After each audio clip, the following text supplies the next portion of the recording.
This is another episode of the Paragon Path. This is episode 12, The Punk Monks. We have three amazing guests with us today to talk to you about everything you need to know about the Gray Sash class. From what to bring to the field, how to place your equipment on the field, how to get the most out of Sanctuary, and what to do in those sticky situations. Stick around, learn, and stay on the path.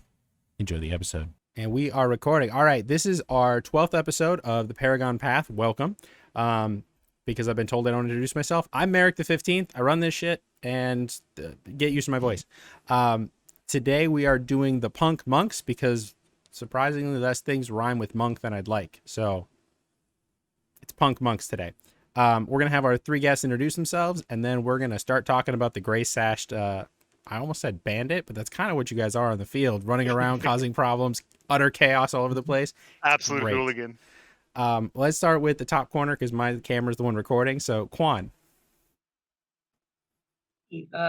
I'm Lord Quan Quarrel from the Kingdom of Winter's Edge. The park is Radiant Valley. I don't know if that's important. I have played Monk for most of my time in Amtgard, which I started in 2014. So almost 6 years of been playing pretty much only Monk. That's a lot of time playing Monk. So you had V7, V7-7 or 7-5, one of the two, into V8. No, we had V8 the entire time I've been in. I thought it switched. I'm not sure. It was fall 2014, and I don't know if Winter's Edge was like. There's some parts that were like we're doing a trial basis. Gotcha. That's the same thing that's with, right. Western Winds for me. Yes, it was a slow rollout essentially. Instead of like all for one, we're done, this is what we're starting. It was kind of a slow rollout with the playtest. That's right. I remember. Yep. Because I joined literally the weekend after they declared V8 was in. Like, this is when we officially started. Nobody used V7-7 anymore. Yeah. Okay. Next we'll go down to Sedge. Sedge. Hi, so I am Sedge from Viridian Outlands. My home park is Western Winds. I've been playing Monk I played it solid for 4 years, and then I broke my hand and had to start reaving a lot. Which I now make sure everyone is wearing gloves. Yeah. Poles are not always your friend, especially when it's the cores. Safety equipment's important. Oh yeah. Darn your immersion. Speaking of safety equipment, Shaft, the bandit that never wears shoes. Yep. You want to introduce yourself? I'm Shaft from Polaris, currently out of Green Harbor, and I've been playing Monk for about a decade. So I was started back in V7.7, just tail end of that. Mm-hmm. Monk was a different beast in 7.7 from what I'm told, and pretty similar actually. But some of the ability, oh no, maybe I think of a different one. No, but yeah, Monk had some similar abilities, but due to the way 7.7 worked, it wasn't as effective as it is now. Is what I remember. If I remember correctly. So back in version 7, spellcasters had a ratio where you could only have so many per battle game, and monks were a lot less like anti-spellcaster. They were weirdly anti-assassin, which was kind of silly because assassin wasn't that powerful to begin with. So we had Sanctuary was basically as it is now, and instead of ESOL, we had like 4 immunities by the time you hit level 6. And those was command, death, traps, which was like something that only assassins had. I thought scouts also had a trap. They had, I think they may have had actual hold person. I don't know. One of the two. Yeah, because hold person used to be 3 different spells, and it was ridiculous. It was outlandish. It was bad. And then poison, which was another almost exclusively assassin ability. So I think 2 anti-assassin things. Yeah, I think just straight up immunity to verbals is a much better upgrade than like pick and choose little specific immunities. It is. Yeah. So congratulations on all being V8 monks instead of, dealing with some V7 stuff.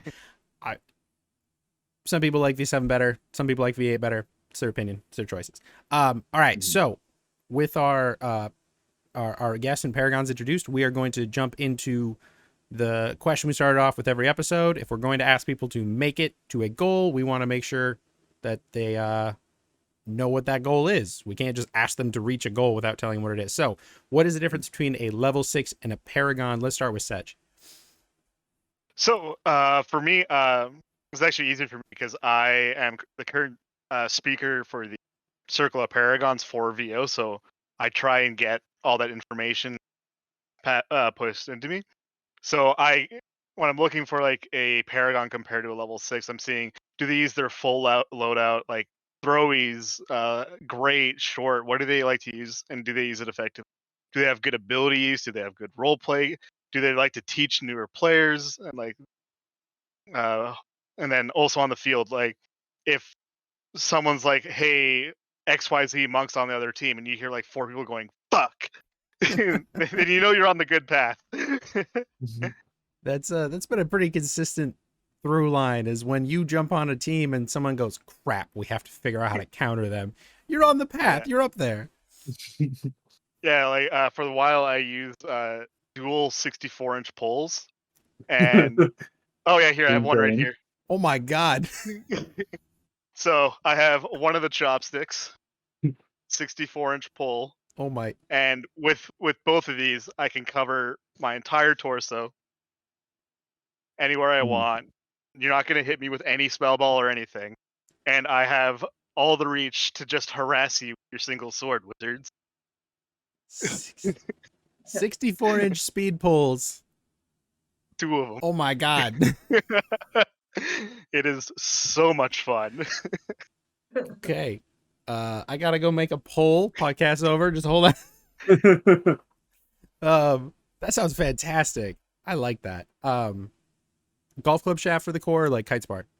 602 kite spar. Okay. So they were real light, sweet speed pulls. Oh yeah. Nice. Okay. Anything else to add on that first? Question. Nothing I can really think of. All right. Let's go with shaft. What's the difference between a level 6 and a Paragon to you?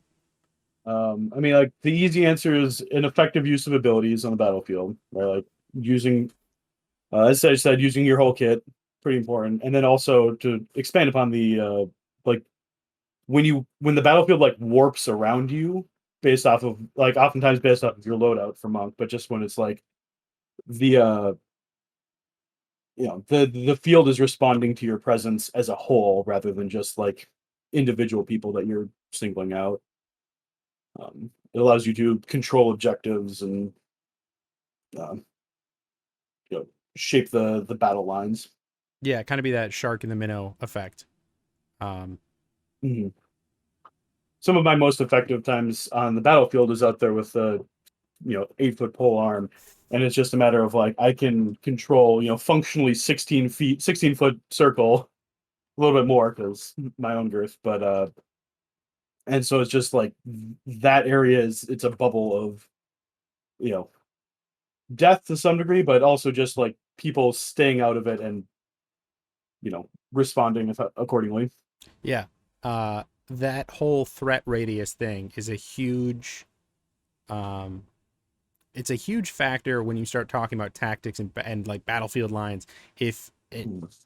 We all have seen in smaller parks the battlefield lines start just disintegrating rapidly because there's not enough people to create an actual line. We're starting to look at more of like a swarm effect and like a skirmish. And if you're causing a larger bubble of effect than other players, you are definitely making a bigger difference in that skirmish, and you're able to control where everyone is on the field and able to direct people to where they need to get to and help basically just pinch their teams where you want. It's having access to those great weapons, especially, is it 5-6 classes that have access to great weapons? Even that meant see Barbarian, monk, Warrior, pally, anti-paladin, druid. 6? Yeah. 6. Cool. Yeah. So like half the classes get replicated. Yeah. For now. Hey, COM? Vote yes. The hooligans want it. But half the classes get pole arms. I would say some of the classes don't benefit as much from using the pole arms that have access to it, but monk is definitely one of the ones that your pole arm matters like a lot. And we'll get into more details on that a little bit later. Quan, how do you define the difference between a level 6 and a Paragon? Well, since I'm stuck here at level 6, a lot of what I'm hearing I need to work on is letting people know that I'm interested in Paragon, apparently. And I needed to work on my garb and just being a little bit more visible on the field. I did have to take a pretty long break. I had to have a knee surgery in 2018, so I took a pretty long break and haven't really gotten back to battle gaming too much. I did have a great time at Keep though. But I guess the biggest things to look at is just reiterating definitely the full kit. I hate Sanctuary, and that's probably where I'm messing up right now with trying to hit my goals here. But You're not the only one that hates Sanctuary. I oh, love it's it. From It's from a a derpy rule. from a bard and like trying to play a little barbarian right now, I dislike Sanctuary with a passion a lot. It's very obtuse. Like it doesn't fit in with the rest of the rule set because it's like this other state where you're not insubstantial, but you can't have weapons and you can't affect the battlefield. Like it's like insubstantial but not. It's the like in order of things that make you go out of game. It's like reload is here because it literally puts you out of game, which is a weird ruling in my opinion. And then right next to it, a sliver away, is Sanctuary, and it's like you are this close to being unaffected by things, and it's really You're weird. in the hooligan state. Yes, yeah. we'll go into more details on that a little later because Sanctuary is its own beast, and Oh, it's so much fun. There's a really great photo of how I feel about Sanctuary. It's me running around with my arms in the air because I'm so fed up with it. But I'm just yelling Sanctuary because why not? Look, I'm using it. I mean, if you got it, use it, but there's definitely a couple bard spells I just don't take because they're bad. Yeah. Silver tongue. Everyone looking over to poison glands on Druid. Oh, you get out of here, you. I mean, at least it has some uses sometimes. I haven't seen poison glands once. Okay, I don't know if I've ever seen it regularly cast. I have seen it cast when a relic gives it to you, but that's about it. See, you've made poison glands good. Why? We put it on a relic. Well, I'm considering druid. That's the one enchant druids get that's per life at like level 1. Well, they get Level 2 is poison. Level 2. yeah, Okay. they get poison at level 2, and then poison glands is 3 or 4 or something 5. like that. Is it 5? So It's 5, yeah. that's that's way too high for that kind of spell. Okay, Yeah, that's why it's bad. you got per lives. I would know. I poison run at a level 30 2. poison list for Druid for Oh me. my god. Oh, it's so much fun. I have math and everything for it. You've got to have on that note, if you have a 30-point list of poisons, every monk in their right mind needs to be coming to you and getting a poison to just shank somebody and come back. Yeah, the whole idea of it is if you have 30 poisons, you give out as many as you can, and say you have a 50% success rate with 30, then you have 15 instant kills that then turn a 30 on 30 to a 30 on 15. And it's a really solid one to like give to newbies too. Like, because like newbie may not be able to like win a real fight, but like they can probably snipe a leg. Oh, they're going to definitely the newbie dive. Yeah, Oh my exactly. Those first level enchantments are great for newbies because like blessing against wounds, no one triple hits a newbie. It just doesn't happen. You double tap and turn and they go point and you went, what? It's not it's great. Okay, back to monk. So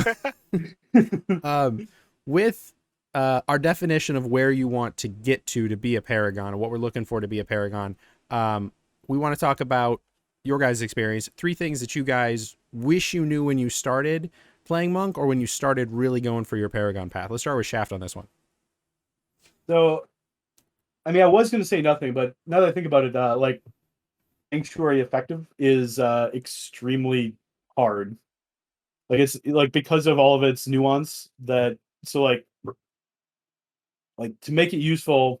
I mean, I get we'll hit it now. We can I'll hit it now. We can skip the other one later. Yeah, that's fine. To make it useful, like I find that it's either one, a get out of jail free card when you're like fighting someone with armor, and you're just like, well, I can't win this fight. Throw your weapons down in Sanctuary. Mhm. But further, if you just carry out onto the field just a bundle of weapons and just seed them on like your half of the field before combat starts, then you can like Sanctuary from one fight, go somewhere else, pick up some more weapons, and fight somewhere else. That has been, in my opinion, some of the most effective use of Sanctuary. Yes. Okay. So using it almost like a blink with a bigger radius. Yeah, that's how I yeah. use it too. Because specifically, and there's a lot of arguments that happen. I think Sanctuary is one of those enchantments. One of those abilities that probably causes some of the most like aggressive arguments on the field, especially at large battle games. Because if you are a monk and you are playing Sanctuary and you know how it works, you often know how to exploit it in ways that nobody else cares to think about, which happens a lot when you start reading the rule book and you go, oh, I can shove a person that stopped. And they go, no, you can't. It says it in the rule book. It's just only once. You got to find it. Sanctuary has that same effect because it is such a weirdly worded paragraph of, hey, this is what it does. And there's all these if and statement. It's a computer code, basically. Like, if you have weapons, you have to go back to base. If you do not have weapons, but pick up a weapon, you come out. If you don't have weapons and don't pick up weapons, then you can pop out anywhere you want, but you have to stay 10 feet away from all people, or try to. It's a little weird. Before that, because if you go to a friendly, like let's say a healer, and they have release, they can release you out of Sanctuary. Yeah. But it has to be friendly. So that's a combination of two abilities, because you're looking at Sanctuary, and then you're also looking at Enlightened Soul. Enlightened Soul specifically says hostile. You can allow people to target range you. Enlightened Soul is anyone. Is it anyone? Yes, it is. Yeah. Okay, so Sanctuary is hostile. But it's outside touch. It's Gotcha. outside touch range. So like, Wait. So, okay, so Sanctuary is the one that says hostile, because I know one of them says hostile. So you can accept hostile, non-hostile thing. God, this is confusing. Okay. Welcome to computer code. Here we are. I took HTML. I know how to make a 90s website. That's not coding. That's just tagging. Yeah, it's what it is. I took C++. Wow. Okay, so if you're in Sanctuary, you can be affected by things under 20 feet if you don't consider them hostile. Right? I'm remembering that correctly? I'm not going insane. I'm going to pull the rulebook up, which I should have done at the beginning, but I didn't. If it's a non-hostile action, yeah. But Enlightened Soul, say if it's a spell, says it has to be at range touch. Unless it is a non-magical, such as an EX ability, or it targets like your weapons, enchantments, or just weapons and enchantments for the most part. Right. Yes. So yeah. Where's Sanctuary? Sanctuary says, I'll get out your rule books and read it. Okay. Player hostile actions originating outside. Okay. So you can accept. Okay, so you can accept non-hostile. What would that be? I mean, a release. It'd be a release. It'd be a touch range things, because it's an ongoing effect. The release would work. Yeah. So if you don't want to go all the way back to your base, say like it's a huge battlefield, you go to a friendly healer and say like you have swords on frogs. I've done this a few times. Fight, pull really hard. Someone rushes me, run back in Sanctuary to a healer. Hey, release me quickly. Okay, cool. Draw the frogs and let's go. Yeah. As long as it's a touch range, they couldn't hit you with greater release from beyond that, but right. But they only need normal release. Yep, normal release, which is already touch range. So here's another weird, stupid question, because technically you can. This is going to be really sideways. You can accept an ice ball to hit you within 20 feet if you decide to not block it. The ice ball will freeze you, therefore stopping your chant, and you will be forced out of the Sanctuary. Yeah, if it was non-hostile. Yeah, you'd have to accept it. That is a way to get out of it, but that's weird. Yeah. dumb. Because either way, they're not going to be able to release you with greater release or release anyways, because Light and Soul would stop it, Yeah. and you'd have to be shattered at touch distance. So the only time that would be really useful is if some like super Chad warrior is running you with like two phase blades and is ready to just like wreck your shit. You're like, ah, Give me an ice ball ball. me. So, oh, that's weird. Okay, you can teleport a sanctuaried monk. Yeah, I guess you could. This is so many layers of stupid protection. Like, oh, Welcome to the mess. oh God.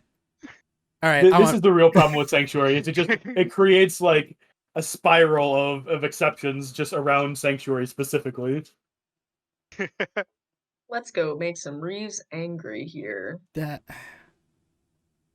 I love reading Sanctuary because I know all about it, and I'll watch them like, are you gonna mess it up? Come on, do it. Let me kill you. This is such a ridiculous ability. Okay. Wow. But at the same time, it's a ridiculous ability, but it's Monk's only real defense in melee. Monks don't have shields. We don't have any armor unless you're enchanted. True. So, in theory, unless you're a really good stick, you're going to be losing a fight, just because you don't have board and you don't have armor. Yes, And if you're essentially all the defensive abilities that are regularly imbued with equipment are gone for you.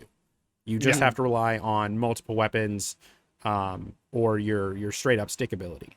So, yes, And Sanctuary. and Sanctuary. And the oh fuck button. Yep. It's an okay. It is a good button. All right. Were there anything else that you wish you knew at the beginning, or your beginning of your path, Shaft? No, Paladin Monk is is very easy as a class aside from Sanctuary.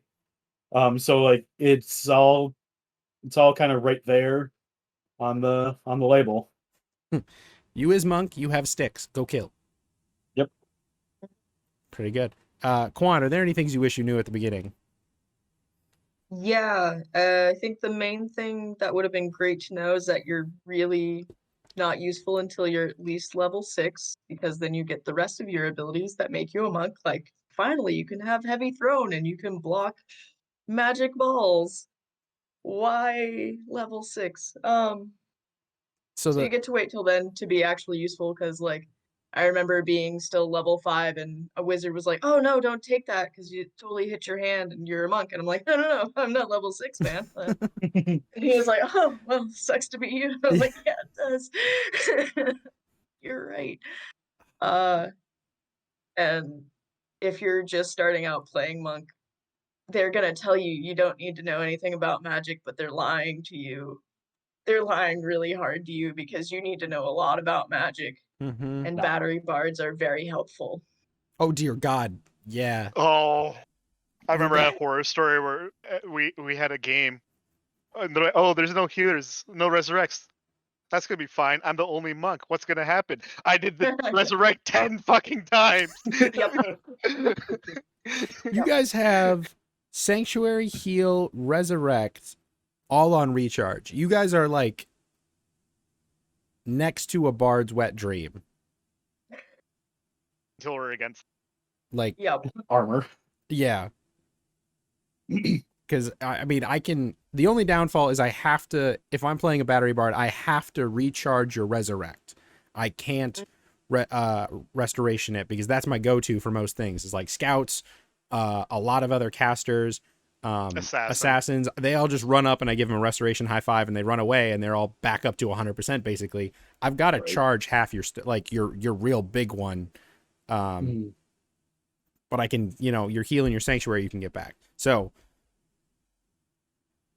yeah, I think that it's either your guys' heal and resurrect is the most underused.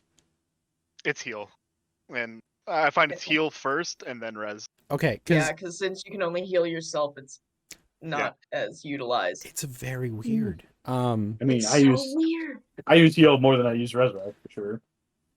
Oh, I play frontline healer reser a lot Yeah. with I the Battery find Bard. Yeah, I find usually, unless it's like a projectile, if you get armed or legged, usually it's in a fight where you're getting absolutely run over, and most of the time you won't be able to have the heal off. But if you're trading with ranged players, you Mhm. just like, oh, that's a phaser, slap, get the throwing, get back. Well, you So can also like Sanctuary after you take a wound, just like, oh no, well, I'm wounded. Just like walk Yeah. away and go heal yourself somewhere else. then come back. Yeah. It's going to be interesting. I really hope Paladin is opened up. Partially because I want to see how adding another player with heal and resurrect on the field is going to change things. Because currently, I don't see a lot of monks besides monks that are paragons using their heals and resurrects. They're most of the time just have sticks, will take enchantments from druids, and kill. That's their whole setup. Like they're like, I'm level 6 monk, but I only know that I have Missile Ball Block, and I'm combining those two abilities, and I have Esol, and then I take enchantments. That's my whole game. What do you mean undead minion not an entirely valid life? Undead Minion isn't a class? I swear it was for my first year. Saw a gray sash, and I was like, that's a boy. zombie. You want to be a gummy, right? Every first level monk. No, I mean, not today. Yes, if you're first level, especially like yes. Wow. If you're first level, making someone an ummy or a gummy, I like making new players ummies better than I like making them gummies because they don't have to worry about wounded. They get wounded, they run Anything back hits to you, you, you send them back. Yeah, and then you just turn into the cardio game. How long will you run, monk boy? Do 30 laps. You need to kill every other lap. Go. Pretty much. Yeah. Yeah, that It gets old being first level real quick. it gets old being first level anything real quick. Like yeah. Even the bard level 1 and 2, where it's just like, I have 2 short swords and a dream of awe. I legitimately for a long time, my first couple credits and levels in bard was basically just myself, a dagger, and really hoping my team had a shield wall, because that's what I was there for. I got shoves and terrifying. Guys, I got a shove. These level 1 monk versus any of the spellcasters. The spellcasters are just like sad. Like the Especially only if you bring extra weapons. Yeah. Like, oh, I have heat weapon. Oh, that's good. I brought a pair of long swords. Now I have one to kill you with. Yeah. I think the only one that can cheese you is Druid, because you do entangle, heat weapon, and I'm gonna now dagger stab you in the dink. Thank you, Druid. Very cool. Once again, that's if you only brought one weapon, right? If you bring an extra weapon, now it's like I'm stopped, but it's still my longsword versus your dagger. Mm-hmm. Oh yeah, but then heat weapon for Druid is charge times 3, so you just rip it back up, and it's like, now that one's gone too. You just keep doing it to them and laugh at them. I really hope a druid doesn't have enough time to cast heat weapon, recharge it, and cast it again before one of your teammates shanks them. Right. Like, if you were all by yourself with a level 1 druid, you have messed up terribly. Also, if you just dodge the entangle, then they're just like, well, this is my life now. I am screwed. I'm dead. My very short life. Being level 1 sucks. Stop making our new players have to be level 1 for so long. Great. Okay. That's a different debate. I want more players to get to higher levels faster, because currently it sucks to be a new player. That's a different discussion, though. I think V8 did streamline it a little. I think it went from like 60 some weeks to 52. Yes. Which is still too long. It still means we have new players coming in and getting their asses handed to them repetitively because they have 3 abilities for months. Yeah. Like, doesn't help. Yeah. And very few parks play the everyone's the same level, or we're all playing a low level class today or whatever. Very few parks actually do that on a regular basis to help their new players get used to things as you level up. So a lot of the time you're a level 1 or 2 dealing with a ton of level 6s with a lot more skill than you.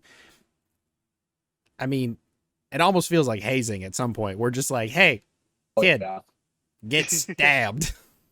Yeah. Also, though, run the pole arm. I don't know that I've ever been at a park that are like, hold on, let me check your credits. Are you actually level 6. That's true. That's true. We do. That said, like if you're new to the You game, do? you don't know that. Yeah. Western Winds is super, super into level testing. It's like if you want to play level 6, you better have done your level 2, 3, 4, and 5 tests, or you ain't doing anything. Interesting. And we've actually found that like doing level tests, our park is so good on their ability. Like I can solo reeve 45 people because I don't have to worry about abilities. Yeah. Because almost everyone knows their stuff. So I'm gonna side note on this. We're gonna. Sorry, Quan. We keep breaking off of your list of things. So, do your level tests, are they like a once per park day thing, or are they a multiple times you can take it through the park day and try to pass it? You can take it. Usually, most people will like try once, and then they're like, "Okay, I'll come back next week." But I've had a couple people where I think the most I've done is 3 for one person in one day. But yeah, for me personally, when I'm doing tests, it's if you want to come in, I'm not busy, or like we're not trying to set up games and everything. Yeah, I'll do one person like 12 times in one day until they get it right. Okay, so it's less of a block and more of an opportunity to make sure they learn what they're missing. Okay. Exactly. Especially because I do all mine in person, so it's like, hey, as a healer, can you give Harden? Sorry, not Harden. Can you give Bless Against Wounds to a warrior with Harden? No. No, because they'd have the other enchantment. Harden is a protection enchant. Yeah. Would be the reason why. Shaft, Yes. yeah, Shaft gets it Because right. Blessing Against Wounds doesn't count towards your enchantment slot, But neither it does cannot be put. the warrior's harden But you can't do a blessing as long as something has protection. that's something that has protection. Yeah. So then you build on that, and then it's like you go on and go on. So you make, especially at the lower levels, you make these small little corrections. So when they get to level 6, it's not like they're struggling to understand a spell list. They'll understand how their class works, how other classes are going to work with it, and like making sure that all their incants and stuff are good to a T. Mm-hmm. I like that style of level test much better than Yeah. what I've heard other what I was initially told a level test was, which was a once a week test that if you failed, you just couldn't play class that week. Like you couldn't play that level. Yeah. Yeah. Ours is if you fail the test, then you don't get to play that level. Mhm. But like, I think I've only ever failed 3 people in 5 years of testing. As long as you're like real forgiving about giving Yeah. a testing where you're like, is that really the reason? Yeah. Like And you look then- at them significantly, like maybe Yeah. not. And then you use that every time they mess up. You have to use it as a teaching point. It's like, oh, what do you mean? Poison does like never goes away. It's like you can't just have wounds kill for free at level 2 on your enchantments, dear Druid. God. Come on now. That is a level 6 ability, and it is so good. Okay. Back to monks. Quan, what else would you have wanted to learn at the beginning? For the most part, you can ignore when people just decide to yell at you and point and say nonsense. Which they will do if they think that you're a brand new monk or a stick jock, because they're like, if we just yell at them, they'll run away. It happened a lot, and it was rude. It's You have to understand when to blow the raspberries back at them. So Yep. they did specify that you can't imitate casting without actually casting somebody, which then brings in the fun problem of stutter casting, which then you're like casting a spell, stop, spell doesn't go off, and you never finished it. I do that because I'm a dick. But I only do it to players I know can deal with that problem, or we're at keep or something like that, where I'm going to show off and stun. Stutter casting is definitely a feature that a lot of Paragons know about. Yeah. It still sucks to be on the receiving end of. Yeah. I remember I ran around just chasing one barbarian, like, hey, I've got a heat weapon for you. You've got only a pole arm. And I chased him for 15 minutes. Wow. Because he kept going at one side of the line, so I'd follow him, like, you don't know, you're not gonna do that. But I'm also good friends with him, so I knew that Being he a wasn't gonna sass be is good. super mad. So, okay, so knowing that being lied, when people say you don't need to know magic is a lie, because that's not true. You need to know almost more about magic than an average person. because you need to know the specific things about magic, right? So Um, so I kind of disagree with that, just because you need to know the exceptions, right? What Mhm. are the things that affect me? And it's basically like heat weapon, shatter, pyrotechnics. And if you don't have any enchantments, that's it. Yeah. I mean, Tracking. if you have a reason to go in substantial, Yeah. but you only get that through an enchantment. Well, I guess you could be teleported, but right. Yeah. And I mean, the other things that I would have loved to have known when I started out are good things for me to take instead of just lame things that people were like, oh, yeah, sure, we'll give this to you. Oh No- yeah, knowing what knowing the golem kit. stack to check. I would go around, I was just like, I just want to be immune from flame. And they're like, okay, we'll just do that for you then. And I'm like, oh, thanks. I think I get to be playing from the privilege of anything I would have wanted to know mostly was actually taught to me, so I didn't have to like have the lack of it. Right. Yeah. God, that is a tricky thing with monk, because you are such a target for enchantments that without knowing what they're giving you, you're almost having to learn other people's classes to figure out what's best for you. Mm-hmm. Mhm. That's rough. That's hard. Well, I think that's part of any. I think that's part of most classes is figuring out what you want from your teammates, True. especially the melee classes. Yeah. I mean, barbarian excluded, of course, but Well, We I just Barbarian, feel what do you like, do? Great Hit thing. thing with stick. especially with how monk has just often been like, new players get monk. They just Mhm. play monk. So Mhm. they're always just like, here, take this enchantment. I'm like, I don't know what this does. They're like, we don't What do you really mean I know have to either. learn We'll give magic you a now? 10-second spiel on it though, and good luck trying to remember everything I just said. I'm like, okay. That is, I don't have a good answer for like how to figure out how to, because it is a thing that we hand the monk class to new players very rapidly, and then we tell them get good real quick, and then try to shove like, hey, you have like lycanthropy now, and then tell them nothing. Like, Yeah. Yeah. Or That's- it's like, hey, I'm gonna do this thing. You're gonna get some armor and wounds kill, and you have to remember that, even though you've never had to use that before in your life. I Good would, luck I mean that's remembering a that's the save case point. with any enchanting anyone though, yes, right? Like, Yeah. and so like I think that in some ways like monk is I still think monk is the best for new players because like you have this kit that's pretty solid where it's just like there's three things that affect you to begin with, and we can add on the other stuff later. And so whoever's enchanting you is like, okay, now you're getting some armor. We're gonna give you like some bark skin or whatever, easy one. Mhm. Or we're giving you some stone skin. Okay, now this is like only takes 1 point per. And like it's monk feels like it's of all the classes, it is the one that has it layers you into the broader Amp meta, the softest, in my opinion. Yeah, I can kind of see that. I know at our local park we have the 4 starting classes. Now we actually started to do 4. You either start assassin, scout, barbarian, or monk. Yeah. Scout is actually the one we actually push the most because they get heal, release, which are the most I think they're the most used spells across I would all be the casters. surprised if they're not. I Yeah. mean, heal is got to be highly used consistently. You get heavy throwings, which are really useful, used through 3 classes. You Mhm. can use a bow, which is used through 4. You get a small shield, which is always useful. I think it's 4 or 5. It's 4. And then you can wear armor if you're into that. So it gives them a crafting opportunity, either shield, weapon, or armor, or arrows and stuff. And they can find their niche a little bit easier. Oh, do I want to learn how to do like great weapon fighting? Okay, maybe I'll go barbarian for that one. I'll make like javelins, whatever, and then just slowly go from there.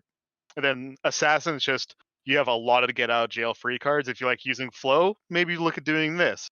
Barbarian, you want a medium shield, you want to hit thing with stick. There you go, hit thing with stick. Monk, oh you don't like you have a hard time learning all of the spells. Well, how about we do this? We'll give you this. We'll give you either flow or a great weapon. After a great weapon course, you have a great weapon course for a reason. Yeah, handing new players pole arms is not my favorite thing to do. In 1 year we had 2 people with like almost serious concussions. So we're like, you know what? For now on, any new player that wants to use a pole, doesn't matter where they come from, they have to go to a vet and get vetted if they can use a pole or not.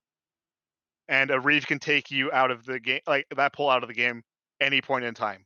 I would throw flails on that list too, because I've seen quite a few headshots with flails that are less savory. Yeah, but the thing is, you don't have the mass True. of the pole. It depends on your flail. You don't have the lever. You don't have the lever Yes. of a Yeah. I think with flails, I find it very greatly depends on the construction of the weapon. Where even with my bamboo 8-foot, I could probably dunk someone real hard in the head and give them a concussion. Yeah, and up here, a lot of us use band shop poles, so it's like you gotta be. Yes, those don't band shops break. are pretty common. Yeah, they I have a band shop that's like 6 years old that has been through basically hell. And the core's perfectly fine. Yeah. I use it for a speed pole. I put the fiberglass core in the tip, and then that's the striking surface, and then everything else is basically handle. And I've gone through 4 or 5 cores on the tip, but the band shop is solid, never gonna break. Now it's gonna break this weekend, of course. I think my band shop is on its 3rd like refoaming. Get band shop, guys. It's worth it. Except they don't sell 8-foot anymore. That's a problem. They only sell 7-foot. I thought I just bought an 8-foot this winter. They stopped carrying, like they stopped making them. I think it was last like September or the September before that. There's still 8-foot around here and there, but the actual manufacturer only does 7 and 6 now. Interesting. That's a weird. I don't know why they make band shop for real life. For Amp Guard, I know. Flag poles. Color guard. There. It's flag poles a lot. Band. Yeah. Okay. Yep. So they need to get back to our standard of having 8-foot poles and potentially 10-foot poles and bigger. I mean, with your construction design of like having a fiberglass rod insert for your tip, 7-foot's fine, right? Like I think mine's only 5.5 or 6. Yeah, the optimal length for most people for pole arm is probably between like 7 feet and 8.5 feet. So like, 8-foot pole arms aren't necessarily required. True, and it's 8-foot band shop at least. Right, and I mean, so I was having this discussion with Jay today, Sir Lily Sunshine, about in larger battle games. I do really love my 8-foot pole arm, and I'm guessing you guys as monks really like your 8-foot. If you're you've been to Keep and seen the 15-foot pole arms, you love those because they're ridiculous and stupid, and can hit people from like 20 feet away if you've got a 5-foot wingspan to jump. But once you start getting to smaller parks where you're talking like 30-ish people on the field, that 8 feet is almost too much. It kind of feels like, because people are closing in on you much faster. You don't have that shield wall as a defense. And I think that 6-foot pole or 6-foot weapon becomes much more effective in that closer range to still be dangerous at range, but you're not having to deal with backtracking as much because you're, So my experience with that is that it's more of the weight. The weight is the problem. And so like that's where you run into the problem with your band shop cores, right? Like an 8-foot band shop core weighs a lot. Yes. But if you have an 8-foot like bamboo core, like kind of a minimum, like not a great weapon build, you can wield that just as easily at close range because it's easy to choke up. It flows very easily because it's so much lighter than your band shop cores, which is big and bulky and meant to last forever. True. Yeah. We up here we categorize it as war pole and then pole because pole is gonna be just like your everyday use one. So a lot of them use bamboo, so it'll work for a long time. You don't have to worry about it being super abused, but doesn't have the sheer weight of your band shop 8-foot where it's like, oh hey, this shield user in particular, I don't want him to fucking move. I'm gonna hit him right in the middle of the shield. Yep. Or you pair it up and you're like, I'm going to I don't care that you've built a very stout like steel core shield. let me hit the outside of it with my war pole, and You my just buddy with the move speed pole person. still gonna stab you in the guts. Like, Yeah, welcome to being moved. Now, Quan, you have an opportunity that the rest of us don't have, which is the fact that you live in Tennessee with invasive bamboo. So What is this? You and good transition.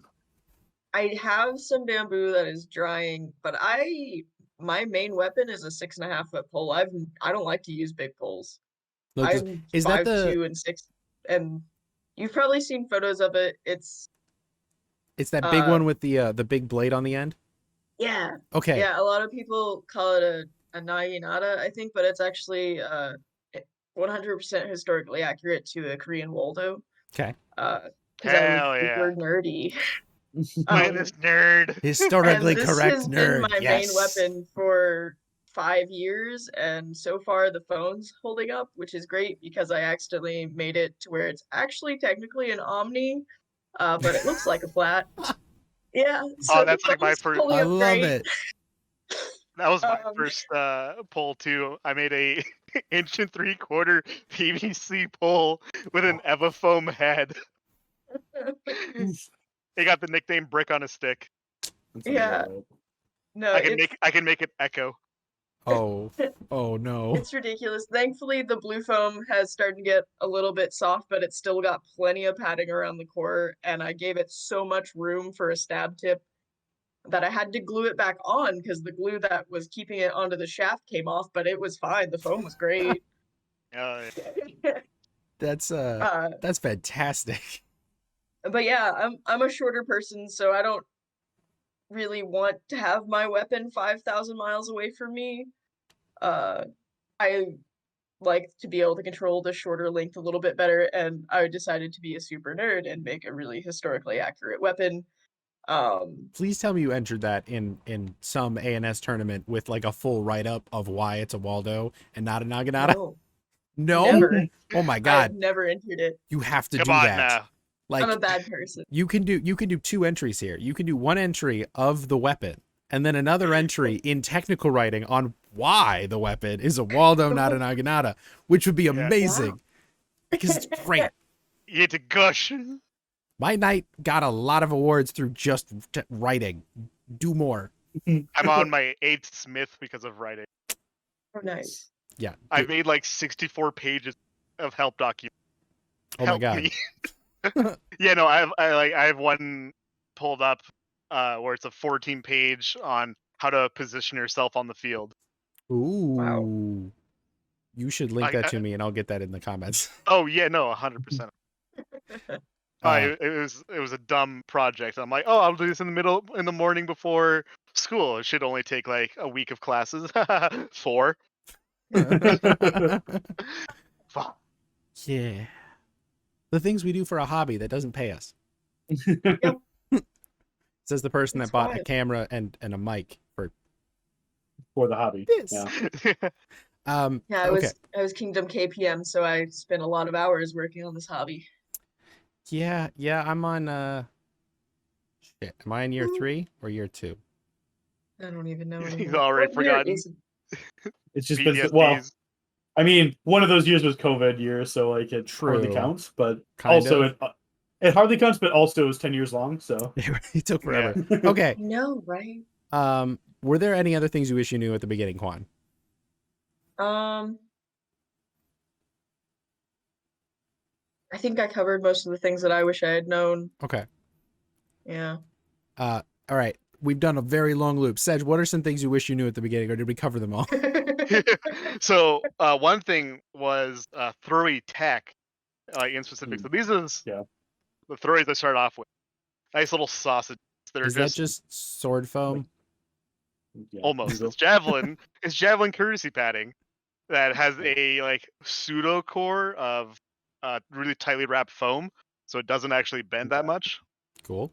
But the thing only flies 15 feet, and then eventually I started making my own. I don't have any of my chakrams, but I do have a boomerang Nice. that I pulled up earlier.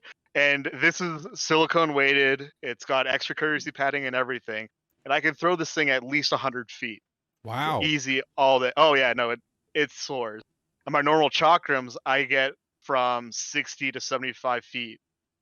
And so my ability to affect players is just like, hey, you archer over there, welcome to a throwing to the bow. And It works. yeah, so now knowing like, and I still want to push throwing tech more after I build my crossbow. So once I get to that point where it's just like, I have a 8-foot reach with my melee weapons. I now have a 75-foot like arc in front of me. Anyone I see without a shield or not looking at me and their back's exposed is getting a throw right to the side. Now, are your chakrams hollow in the middle? They have like a hole in the middle so that you can hook them Yeah. to something real easy? I put them on my Okay, that was going to be my next question. How do you carry them on the field? Because that is the ultimate problem compared to light thrown. Light thrown, you get a little bag on the side and you can carry 50. The heavy thrown is a lot more problematic because you're looking at, Yeah, they're chunky. you're looking at some Nintendo Switch style stuff. Yeah. I've seen some pouches. One of the things I've seen is with chakram is like the multiple frog, where it's basically like one really long strip of leather that like goes down your leg, and then like it's like a loop with a snap is riveted periodically, and you can get like 3 or 4 like kind of down your leg that way. Oh, that is neat. I like that. That's really simple too. If you've got the leather work and some snaps. Yeah, it's like 3 or 4 rivets and a comparable number of snaps. Yeah, just make sure my chakrams put on my arm. Mm-hmm. And then, but when you do that, your chakrams can't technically block a shot. True. So if that shot would have been en route to your arm, you have to take it. Yes. Which is some things that people have messed up on. But most of the time, my chakrams don't last long enough for me to. Yeah. Like I've actually carried just strap my body, just ripped them. Once they're on the field, they're on the field. You can pick them up and throw Yeah. them again. They're not done. Yeah. I usually end up with a single heavy thrown out there. So like I got my pole arm, I just like heavy thrown, I'm ready to like whip it at someone. I whip it and then it's like now I don't have to think about it anymore. And I can pick it up at some lull in the battle or if I'm just close to it. But Right. Yeah.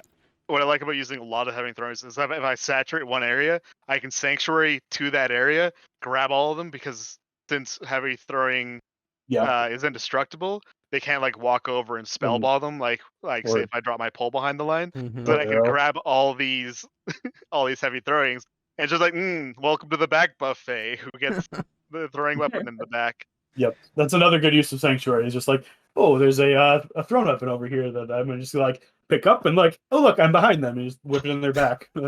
Yeah, I picked up a weapon. I'm no longer in sanctuary. that's why you cheese it really bad. If you have a really good friend that's a wizard, you get persistent void touch as a monk.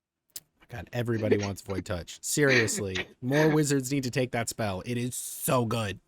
There's only one reason why I love it, and it's the cheesiest way to play monk is what I found. You go to the sanctuary, you walk into the back of their field, you just walk around. Make sure you're outside of 20 feet of their base, of course. Mm-hmm. You just walk around. And then when a dead player is walking towards you, or near someone, or if you can intercept between them and the healer, you walk over and steal life, charge your sanctuary, and go back into sanctuary and run away. It is the cheesiest way to play, but it is so much fun. You're also immune to all of the like if you actually use that shadow step, you're immune to everything except the tracking and demag. So you're just like, dimensional anchor, don't care, immune. Don't care. I'm immune to magic from sorcery. I'm also immune to things outside. Oh my god! All right. Every time we bring up a combo, like on this Paragon series, Void Touch comes up because you throw it at most classes and they're like, "Oh, I have a great combo with that," and nobody fucking takes it, and I get so frustrated because it's like, yeah, hey, persistent is level 6 and not per life for wizards. I don't think it is. No, I don't think it's per life. But it doesn't matter. They only have like 3 enchants anyway. So. Yeah, I mean they've got Vampirism, Contagion, Void touch and Void Touch. Yeah, Contagion's funny. And ward self. Oh, whatever their ward self is. Yeah. Yeah. But, Yep. but you're not gonna persistent that. So. Can you? Technically, yes.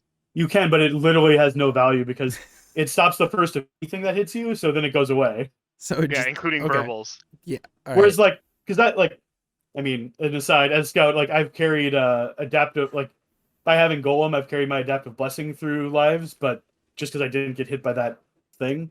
But with war itself, it's just like anything that hits you is gonna Right. trigger it, Anything will so. pop it off. Yeah. That makes sense. All right. Is there anything else that you wish you knew at the beginning, Sedge?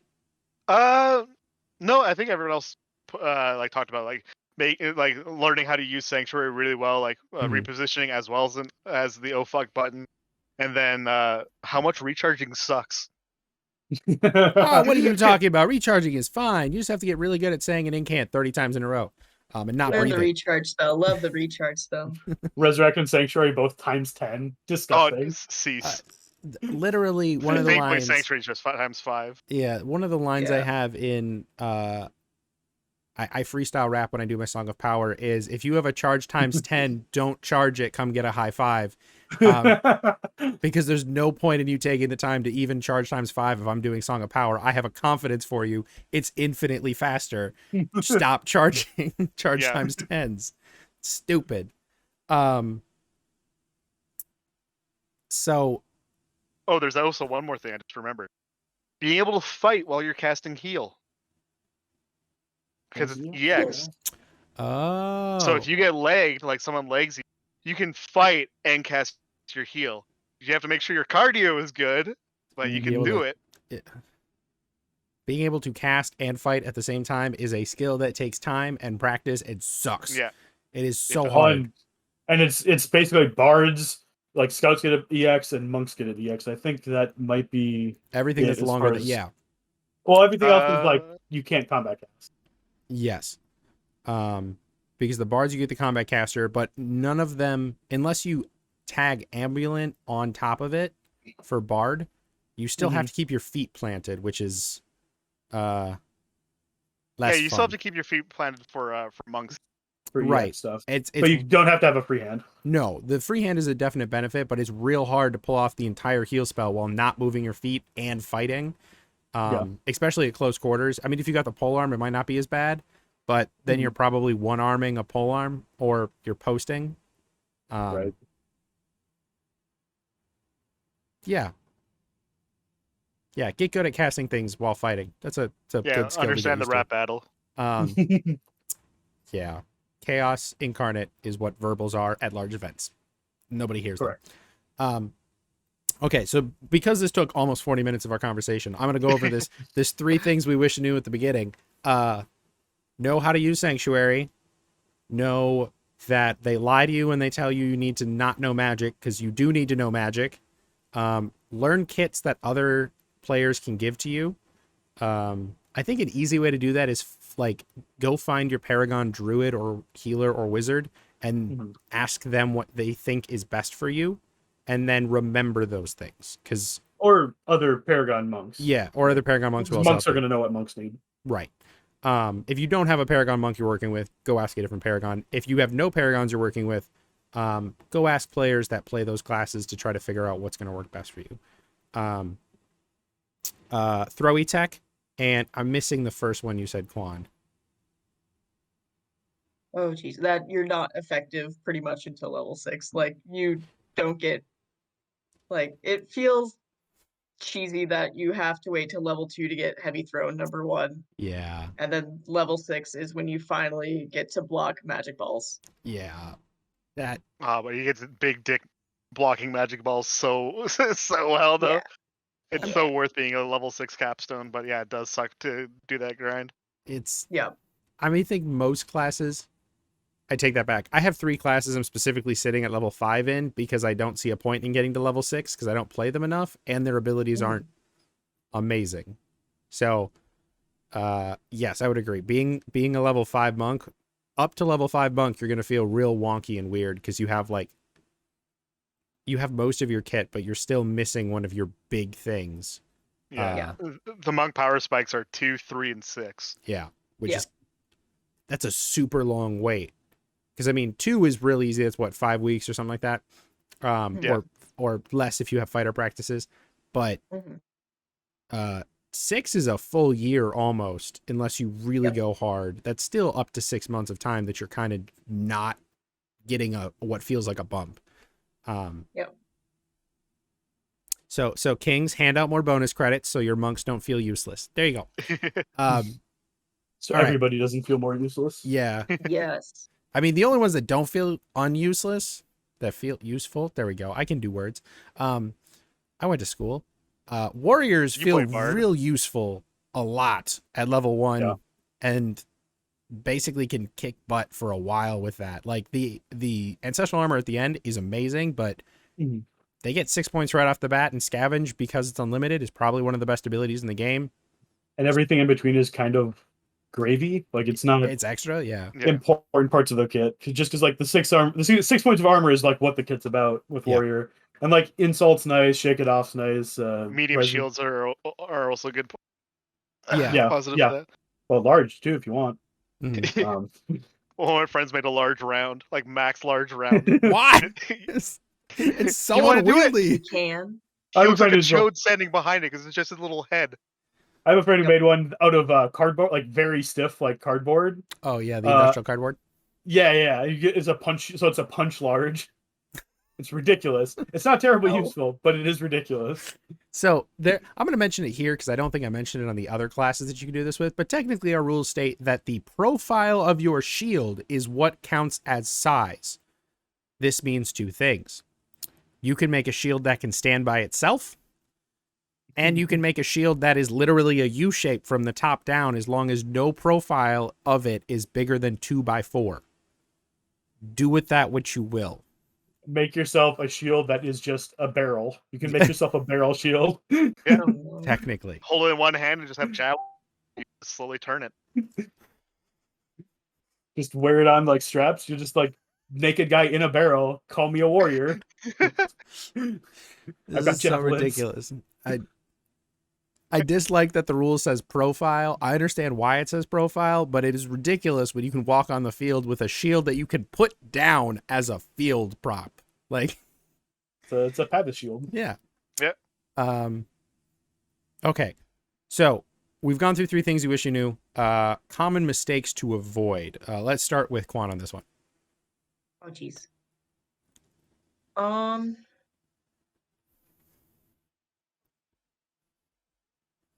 The biggest thing is don't immediately start running when somebody starts yelling and pointing at you. Don't do that ever. Don't just run away, please. It makes all of us look bad. And pay attention to what your weapons are and where you would be strongest with your weapons. If you have a polearm, stick with your shield. Yes. If they're not going to be as brave as you, find a better shield.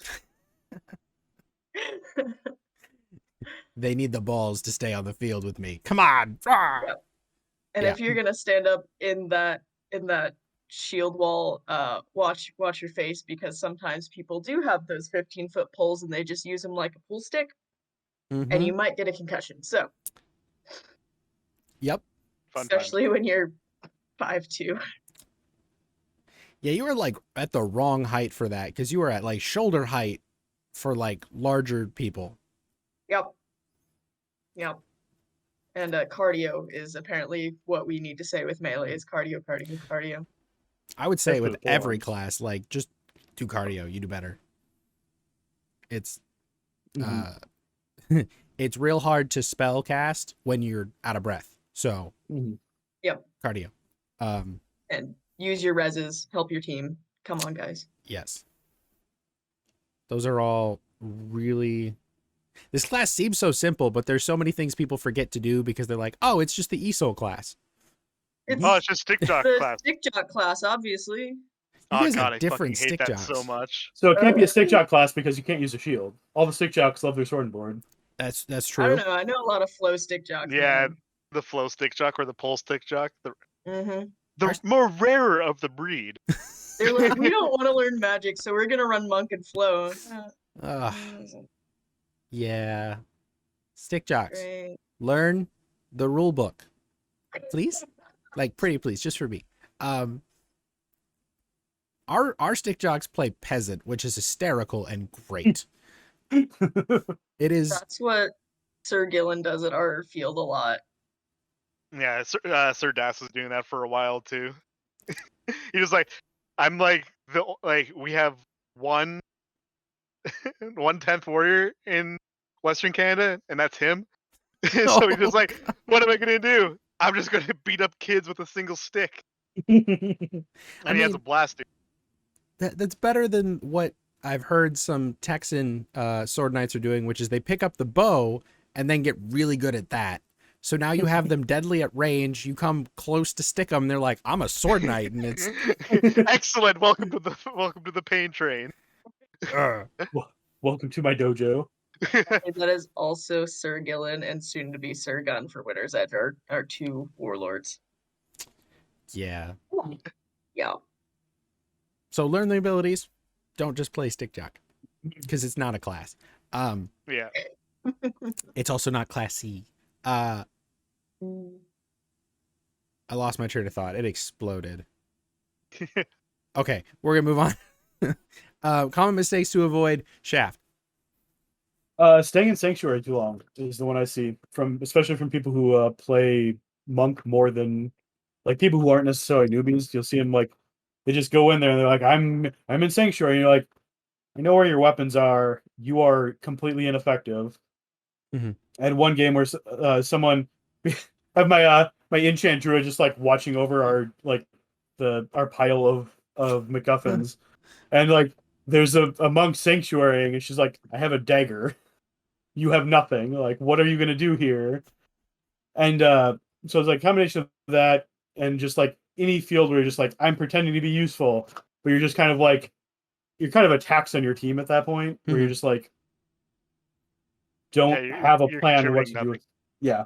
So if you're going to sanctuary with at least some idea of what you're going to do with it, even if it is just like get out of jail free, I'm gonna go back to my base, I'm gonna pop back in. Like Right. That's still an idea. Like you aren't actually controlling any of the battlefield while you're in sanctuary. Yeah, you have no threat. Pretty much. If you don't have any weapons on you, their weapons are either destroyed or they're not in the same area that you are. You have no threat on the field in Sanctuary. Yeah. Yeah. Yeah, I find a lot of people who don't have good cardio, they'll sit in Sanctuary for a long time, try and catch their breath back. And then like once they're like good to go like they were at the start of the game, and then they want to play again. It's like the objective is gone. It's on the other side of the field, buddy. Yeah. It's moved. Yeah. Once again, cardio. Feel good. Other common mistakes.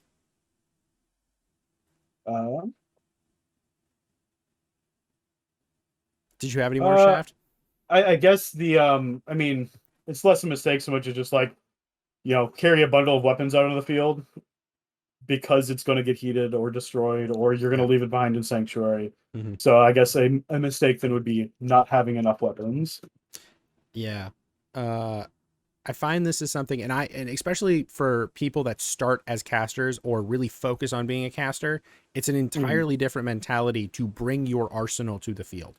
Because when you play that caster, you obviously have to purchase every single weapon that you want to wield. Yeah. Specifically, it says wield, which means if you want to be smart, I guess, you can bring 6 swords to the field and only wield one at a time. That's viable. But for melee classes, just bring your arsenal. There's no point in not bringing your arsenal most of the time. Those weapons are going to get broken. And most of the caster classes have mend. Yes.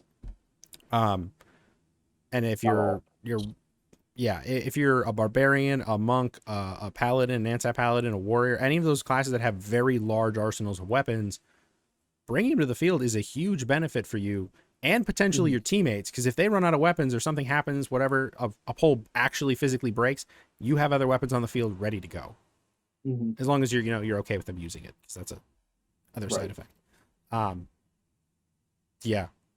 Bring your arsenal to the field. It's very weird for me because coming from a bard perspective, I'm always like, all right, this is my stick. That's my backup stick. This is my board. I'm ready. And then Shaft over here, Shaft that I play within very close radius, and he comes to the park a lot.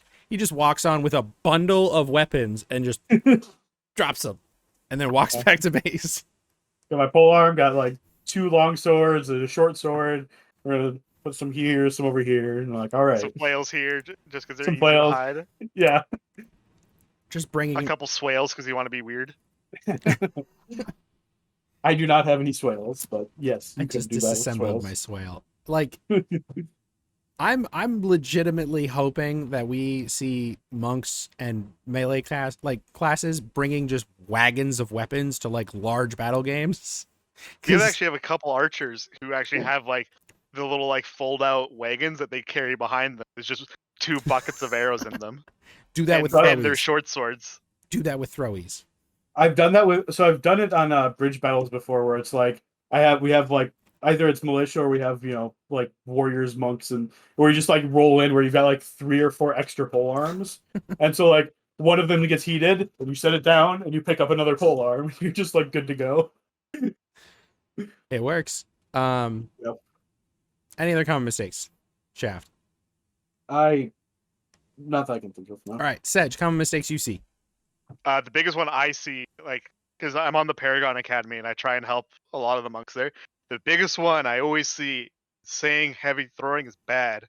Heavy throwing is a wonderful tool.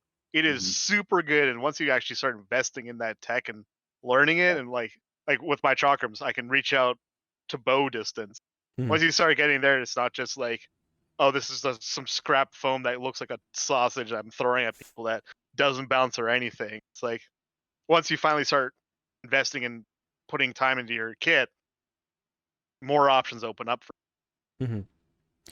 I think part of the problem is like large thrown and light thrown weapons and projectiles, for the most part besides arrows, haven't been like industrialized. We don't have easy ways to buy them, and their tech hasn't been looked at as like an efficient way to make money, so people don't have easy access to them. They have to make them themselves most of the time.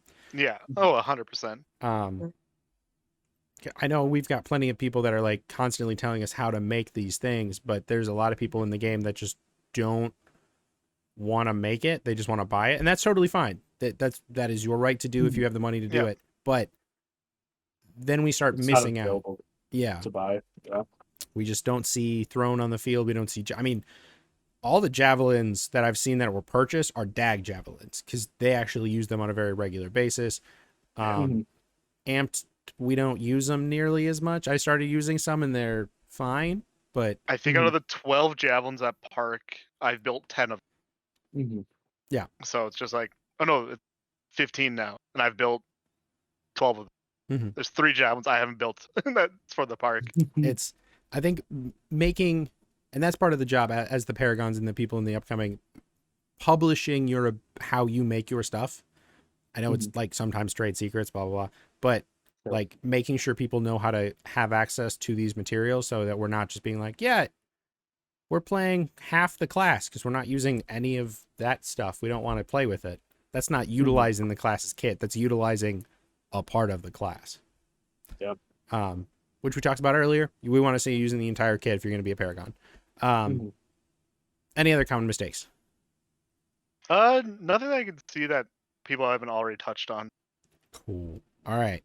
So we talked about this a little bit, and I think the answer is going to be relatively unanimous on this.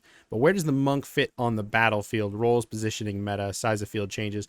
I think we're going to change the size of field changes to weapon choice because that affects much more where you sit on the battlefield. Personally, I had a strategy and tactics class I ran with Sir Michael and Sir Raven, and we built this little chart, and monks were basically all the time second line. They have, in large battle games, you don't have armor, but you guys can get magical armor, but you also have access to pole arms and heavy thrown. That second line is super effective for y'all. What is your guys' take on that in opinion? Or do you think there's a different location you work better? Let's start with Shaft. Me?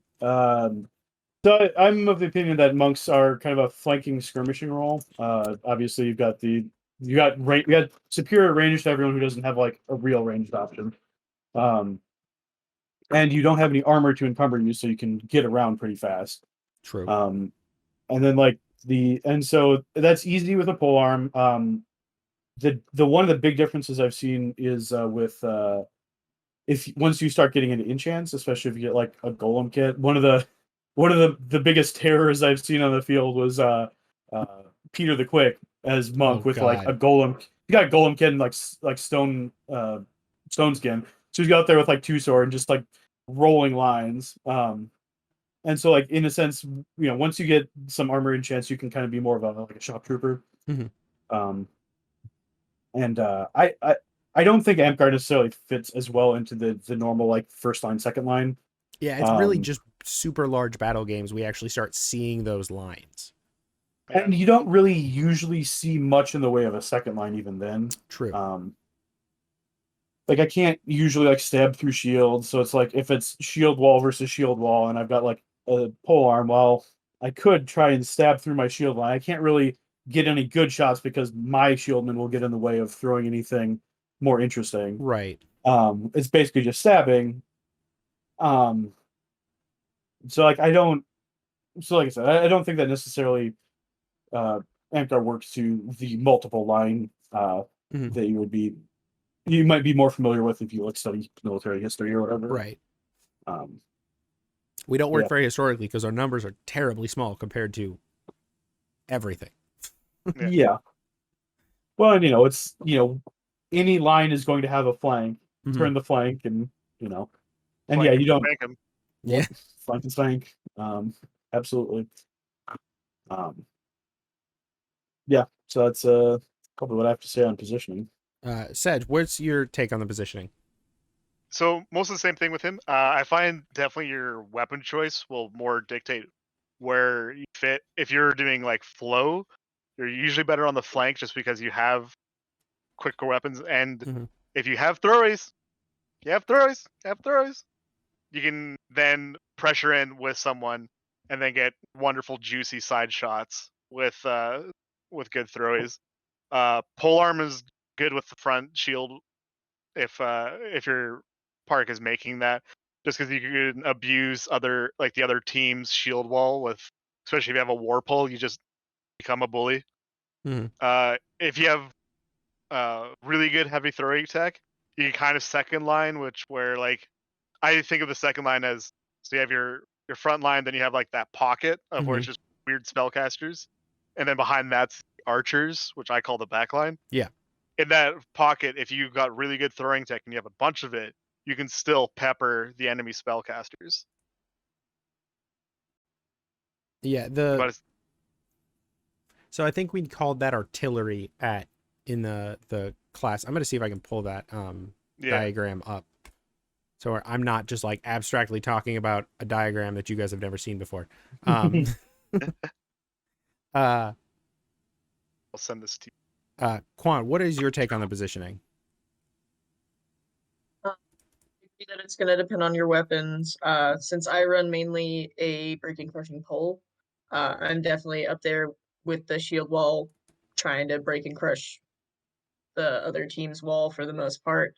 Or if I see something hinky going over there, like I see a sneaky archer over on the other side, then I'm going to go and run them off and just try and block whatever I can from the backside of my teams. So I think it's definitely, you've got it pinned down pretty good, so that I guess you said the second line is kind of where that would be with breaky crushy stabby people and Right. flank. Almost like a counter flank as well. If you're on Mm-hmm. that second line, you're playing defensively to help protect that pocket or your tertiary line back by your resource. Yeah, and I know me personally at Keep, when we were on the attacking side, a lot of our players went and jumped the hay bale. So I stood on the other side of the hay bale and they tossed me their arm when they were dead, and I had the battery bar charging me, and I was blocking arrows and rezzing people on the other side of the hay bale. Nice. That was a perfect spot for me. It was the craziest game. They are always chaotic. I want to From go one day, but it's a far it's a far it's a drive. little bit of a drive for you, I would say. It from To get to playing. Oregon, it was 26 hours. Oh my god, boy, just get an airplane ticket, seriously. But from like writing and playing, Heap games are. It's really hard to describe the chaos of a 100v100 battle game without actually being in it. It's something I'd love to see everyone have the opportunity to participate in, but due to the fact of distance and like organizing that many people, it's going to be very hard for us to continue that kind of that size of an Scale? event. Yeah, that scale, and get it to local places that people can actually reach instead of just being like, hey, the Midwest hosts it and you need to get a plane ticket to get here. Because like it's really hard. And I mean, this is a hobby. We can't spend all our money on it. I mean, we can. It's just financially we don't recommend it. With those huge battle games, do you guys think the monk? Well, we'll just do a pretty easy comparison. Does the monk change power or its meta positioning, essentially, like its place in the dangerous line, based on a small field to a large field? Or is it pretty much the same the whole time? You guys feel free to jump in whenever on this one. I think it once again depends on what weapons you're running. If you're running flow, flank is usually your best in either small or large, just because you have that, especially if you have cardio. If you have the cardio to run the flank really hard and get deep. The big thing with monk is, if you're really good at spell ball blocking, no one's got to stop for you. If you can find their very squishy, delicious casters, you can just run in as hard as you can and just abuse them. And Mhm. if it's, say, like a battery like healer circle, you get to go beat up people with daggers, and that's fun. You They're basically defenseless. get to laugh at them. Like, I have, like, say, like 2 long swords, and I'm just go. But if you have a pole, you're gonna be in the thick of shit. You're gonna be fighting with your shield wall, with your, especially friends together that you know how you're fighting, and you can, like, say, because we had a 60v60 when I went to Pack War, and so I tried fighting with just my friends. We knew how we were fighting, so we were able to just push that one side really hard because we all trusted each other. Um, we knew what each other was gonna do. Working with a team without. I wish Amp Guard had better team fighting on a more consistent level because we are moving away from it. But that Teamwork is, makes the dream work. it does. It literally does. And it's a lot harder. It's a lot harder to deal with a team of people that work together than it is to obviously work with a single, like to deal with your things by yourself, because you don't have every answer, obviously. Yeah, I don't like a Nihilist, actually, I think it was a Nihilist. They had this crazy thing. They did a whole U of warriors with imbue shield, and then had a pocket of healers in there, and they just were sending ums and gums out of it. It was just the cardio nation. It was insane. Interesting. And I think they controlled the whole right flank, like our right flank, for a long period of time, just because we had no one to deal with it. It's like, hey, anyone have a sphere of annihilation? And they're like, we still think fireballs engulfing wounds kill. I think that in bigger games, the power definitely changes. Small fields, because I think for monk, what makes you really dangerous is the enchantments, right? Like, because my favorite build as monks still today is gummy attuned imbue weapon on a pole arm, and it's just like I can kill anyone. I don't even need to shoot for anything important. I'm just going to snipe legs, and I'm going to kill everyone. And also, they're not going to stop me because if, like, I mean, yeah, they might knock me insubstantial, but then I'm in a full sprint away from whoever's trying to dispel magic on me. They're not going to get that off before I'm outside 20 feet.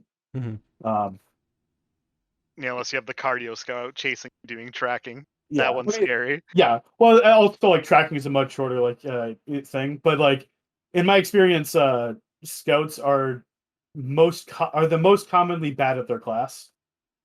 And so like getting tracked is not nearly as common as it should be in those situations. That's true. Yeah.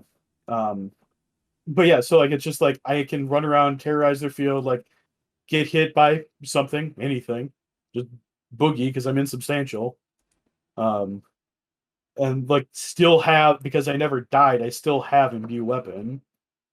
And so like functionally I get to spend the whole battle game with imbue weapon. And like that, and so like that requires me to have both a someone who's has gummy and also a druid who's to give me an attuned imbue weapon. So like, and that's not necessarily the case on smaller fields, but once you get to larger fields, it's significantly more common. And I'm absolutely shameless about it, where I'm just like, all right, looking for a necro healer? Yeah, oh yeah, I'll be your gummy. Yeah. All right, now I need a druid. I Gotta need advertise this. yourself. I mean, Yep. I very regularly ask people I know are playing a specific class for specific enchantments, especially when they're building lists. Like if I know that I'm playing one of my lists I call Hype Man, which is basically I'm playing a hyper support for an assassin. I give them a bunch of extensions so that they can use assassinate at 50 feet because I think it's hysterical. Coup de grace at 50 is so funny. It's just outrageous. It's ridiculous. But that kind of build, I'm not looking for like armor or anything. I'm looking for like extra ability to cast weird stuff. Like I'll ask for a gift of fire with that and just take it. Get extra spicy. Yeah, have an extra ability to throw on things. I'm just being a straight support. If you know what you want, and that comes back to what Quan said, if you know what you want, go get it. Go ask for it because it is worth it. Yeah. I found the file. Sorry, my computer is deciding to be a little slow. It doesn't help that I'm running like 4 programs on it currently, but you know. It's definitely not. No, it's not that at all. Check that. Have mercy. I'm gonna jump into the field size and say that it's gonna also depend a lot on what the objective for the game is. Because if it's something that we're trying to move up and down the field, I'm probably gonna be the one that grabs it. Because I can easily toss my weapons aside for the most part, and if it's something that it makes you fragile, I can block a lot of projectiles. I can block all the magic balls, and I'm gonna snag that. And it'll also depend on if it's a super small game, like it's just 10 players total on the field, like it's gonna depend on what they have on the other team. Like if they don't have any archers, then I don't have to worry about trying to watch out and watch my back and everybody else's back, and I might be doing something a little bit different at that point. Yeah. Monk is a very good objective class. MacGuffin or retrieve MacGuffin. Very easy to just be like, all right, I'm unencumbered. I have the ability to block if I can carry it with one hand. Yeah. And so I'm just gonna like grab it and I'm gonna boogie. That's true. I was surprised. Well, okay, actually, I'm not surprised. That's right. Sorry, my brain just went through several quick changes. I have to remember this a little bit. If I remember correctly, in the beginning, Phoenix League, before people really understood what the volatile class or the volatile effect was, Monk was the go-to runner for your class or for your team. Yeah. Because I mean, not being affected by shoves and awes, especially at the beginning, because Bard was king at the beginning. Now it's like second tier or whatever. But Phoenix League, monks are really nice. Just not as ball runners anymore because the volatile kind of takes that away. But in Phoenix League in small team, you're just immune to the Bard straight up entirely. A lot of the command and control pushing around, the field manipulation, you just straight up ignore it. And if you know how to work with your small team, you can be the tank in a battle game with no armor. It is so cool. It's something. It's definitely a different thing than I was kind of expecting when looking at the Phoenix League like layout and what it does. Because like you'd expect a warrior to be a tank, but it takes a lot of time. Like the warrior's got to keep running around and doing things, and that's a lot of wear and tear on that person.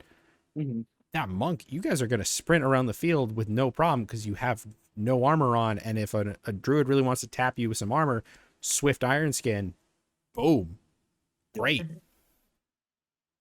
Happy time. Yep. That small field makes it very different. And Phoenix League is a very specific small field because there's a bunch of unusual rules. And thank you, Wunjo, for making the game. It's great. But it's a very specific kind of battle game. Mm-hmm. Yeah. Moving on to recommended tactics. We talked about it a little bit. Quan, you said counteracting or targeting people that are targeting your pockets and weaknesses and things like that. Is there a specific class you go after with that, or is it more a strategic tactical kind of view you take on what your targets are as a monk? For me, a lot of the time, archers like to try and be the bane of my existence because they hate me and the fact that I'm allowed to block them. And so generally the first thing that tries to pick me off, since I have a pole, is an archer. So I will generally be like, no, I don't feel like dealing with that today, and go and chase them around for a little bit if they've decided to annoy me. Or the other ones that really are better to go after is try and go after the wizards. Of course, your casters are that's what you're supposed to be going after as a monk, is go after those casters. Try not I mean, you've got the immunity to the verbals, so to like let them get heat weapon off. yeah, half the wizards, the bards, most of the druid stuff, healers. Yeah, basically bards and healers get shove again. No, they don't get shove. Yeah, see, I'm thinking barbarians. They get nothing. Healers and bards get nothing, and then wizards and druids get heat weapon, and that's Pyrotechnics, destroy weapon. yeah. Shadow weapon. Yeah, shatter weapon. Those aren't taken very often. I mean, pyrotechnics and heat weapon very much are. I haven't seen shatter weapon and destroy weapon. Oh, it's shatter weapon. I just Is a said shatter that. weapon? I haven't seen Yeah. shatter weapon taken nearly as much. I think I've seen it that's once. because I think that one's sorcery, where like pyro Yes. ends up on some warlock builds because you get the double uses out of the flame school. True. Yeah. Yeah, And that's technically it destroys everything, but wow. It destroys everything that heavies. can be destroyed. on your person. Yep. On your person. That one is easy enough to like that one you make them say almost the whole thing and you drop your weapons and they Yep. won't be destroyed because they're not on your person. Yeah. You pick them back up and you're good to go. Whereas shatter weapon and heat weapon will still go off. It's yeah, plus all your throwers are immune to pyrotechnics because they're indestructible. Yep. Yeah. So The only one that's weird with projectiles is technically the javelin is in your hand, also a melee weapon, and then can be destroyed. But if it's on your back, it can't be. yes, because it has to be wielded in melee to be considered a melee weapon. Otherwise, it's a projectile, which is like javelin is the sanctuary of projectiles. Yeah, That's what I'm going to javelin compare it jank is what we like to call it. It doesn't make a lot of sense. We have a goblin ball game we played last week, and the big ball, if you weren't the goblin, hit for siege, and if you hit it with any weapon, it counted as siege. So I just kept throwing my javelins at it because they're indestructible when I throw them at it.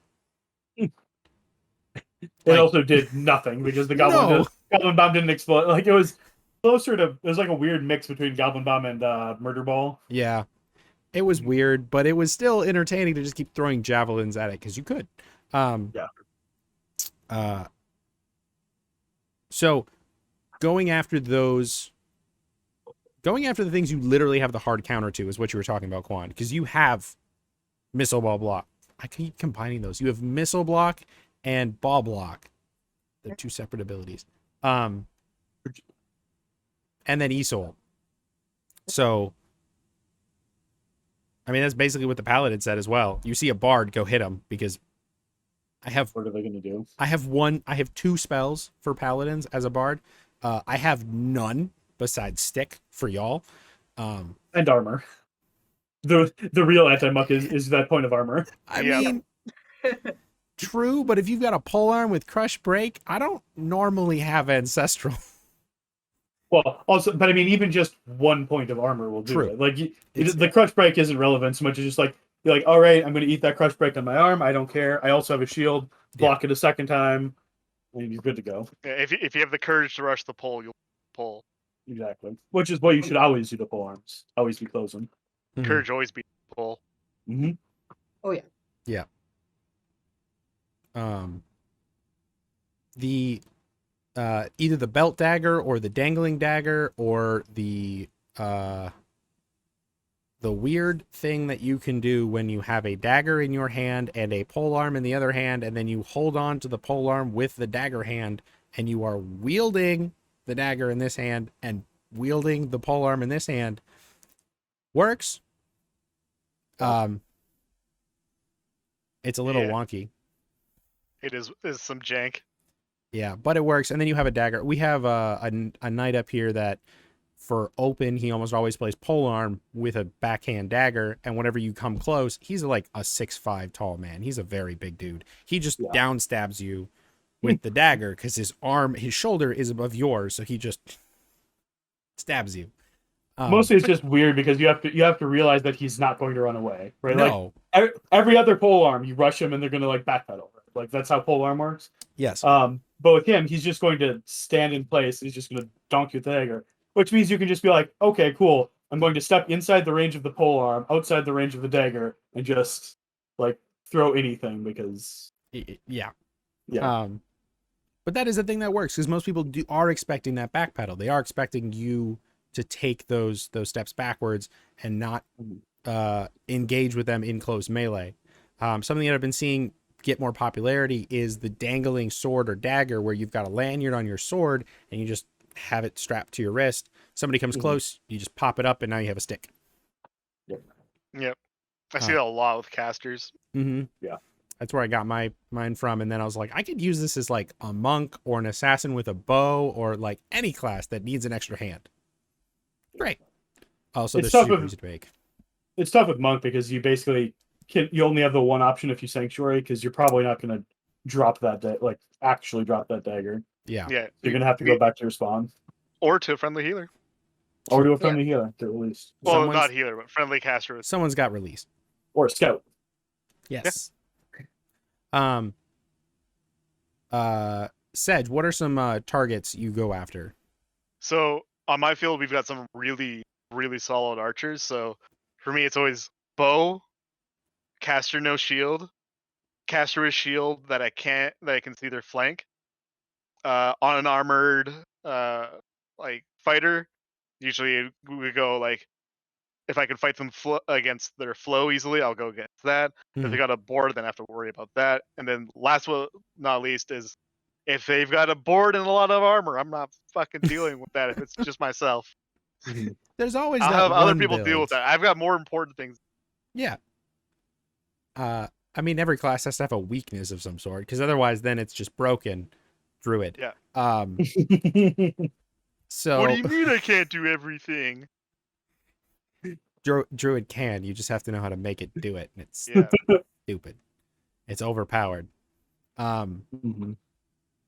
For like 2 or 3 lives. True.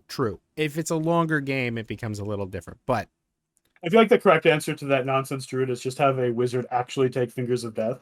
Be like, hey, druid friend, what's your enchantment list? Dead. Yeah. Or even dispel. Wizard Or has a demag, charge yeah. times 3 dispel. yes, always bring Dispel to the field, because y'all are Single running value around. point is always good. Yeah, you guys are running around with enchantments out the wazoo, and only a couple spells work on you. Dispel is one of them, and we need it to make sure y'all don't turn into invincible gods with 4 enchantments, and me as the bard standing in the back like, well, I played the wrong class today. I remember there was one time where I had my chopsticks out and I had like imbue, iron skin. I think I even had like regeneration golem, and I literally just grabbed them and just Beybladed at the enemy team. It was so much fun. And just like, what are you gonna do? It's like, I'm just spitting at you. If you kill me, I'm just gonna come back. If someone starts listing a paragraph of enchantments, dispel them. As soon as Or just- they say and, dispel them. Yeah. Oh, no, you don't even need to get that far. You just as soon as they say golem, you're like, all right. Get out of here. Like, imbue weapon and no, go. DMAG. I mean, if you're a wizard, yeah, but if you actually have like limited uses, you wait for those persistence to pop out and be like, no, Yeah. I see what you're doing with that golem here, and I'm having none of it. Get out of here with your tomfoolery, sir. Chef, what are some of your targets you go after? So I kind of view it as it's a lot of attacks of opportunity, Okay. right? You see whatever is open. And so sometimes that'll be like, it's not a good idea, but the juiciest target that I like is whenever you see a warrior that doesn't have full coverage. You're like, ooh, I see an elbow, I see a knee. Excellent. But like I said, those aren't the good targets. The good targets, of course, are the mages and the archers. Mhm. But even if you can just be like on the flank threatening to like run down with the squishies, that can kind of like turn a flank. Just because Yeah. whoever is on the flank is gonna be like, no, I'm not letting you go. And like just like focusing on me means that someone else can, throw shit at them. Yeah. I mean, threat is a weird, it's not a mechanic, but it's kind of a weird Dynamic. dynamic that is often overlooked by people that aren't thinking from a larger standpoint. I notice a lot of the time people build strategies around specific players, as they should and have to sometimes. If you've got a warlord on one side and not on the other, you've kind of got to build around the warlord. But the idea of threat is very real and something you have to understand if you're going to try to be really tactical and mindful. And monks have a large threat range, even if they're not using a polearm, because you guys have a caster threat specifically. Most of the time you see those bards, those wizards, those healers on those front lines causing large threat radiuses, and then you guys can just straight up counter it and just give us the middle finger and run us over, because half of our abilities don't work and the other half aren't for you. Like, Yeah.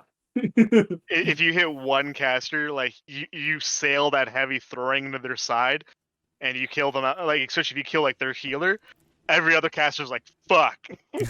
There's a monk that can hit us right now. It's like, because no one wants to get hit with a heavy throwing. They're usually like, if you have the long distance ones, they're a chunky hit. So no one wants that. yeah, it's an interesting dynamic that the monk gets to literally counteract the CC of the opponents straight up. You guys ignore it, you get to counteract it, which is a CC onto its own self. Yeah. And it very often I've seen one or two monks that place themselves correctly and choose their targets well will just ruin a battlefield plan, because they'll be like, oh, I see that these three bards are causing problems. Well, I'm going to go take care of two of them because they don't have an answer to me. Yeah. And 5 minutes later, your team is rushing through a hole in the middle because all of their CC's gone from that spot. Well, you also get the it's kind of like negated as well, because like there's definitely a lot of times where I've seen bards and to a lesser degree wizards who are just like out there and they're hitting everyone. Like bards will like take everyone with an ah. Well, they can't do that if there's a single monk, right? Like all of a sudden your bubble of I'm walking and completely untouchable is broken just by the existence of a monk. Yeah. Like the monk doesn't have to be good. They don't have to like actually be threatening, but just like they're there, they're not affected by your nonsense. And so you can no longer do what you were planning on doing. What do you mean they can't shove or awe you away? That was the whole idea the first time. Yeah. It's a weird, delicate balance playing that CC class in the middle, especially with monks and barbarians on the field. Barbarians, we have a little bit of the answer to. We shove them or we terror them. As a bard, if you're a healer, you can shove them or Stun them. Stun. Oh, I could stun them as a bard too, but I normally just play yo-yo with them and just keep making them run laps. Cardio day. Yeah, monks don't have that problem, and because the way that defense bubble works for bards is they create essentially an aura effect around themselves and make sure that no one can come within that radius. If it's broken, the whole defense falls apart, because they need to be able to pick and choose targets, and you guys have the ability to just pop that bubble without a question and waltz right up to people and stab them.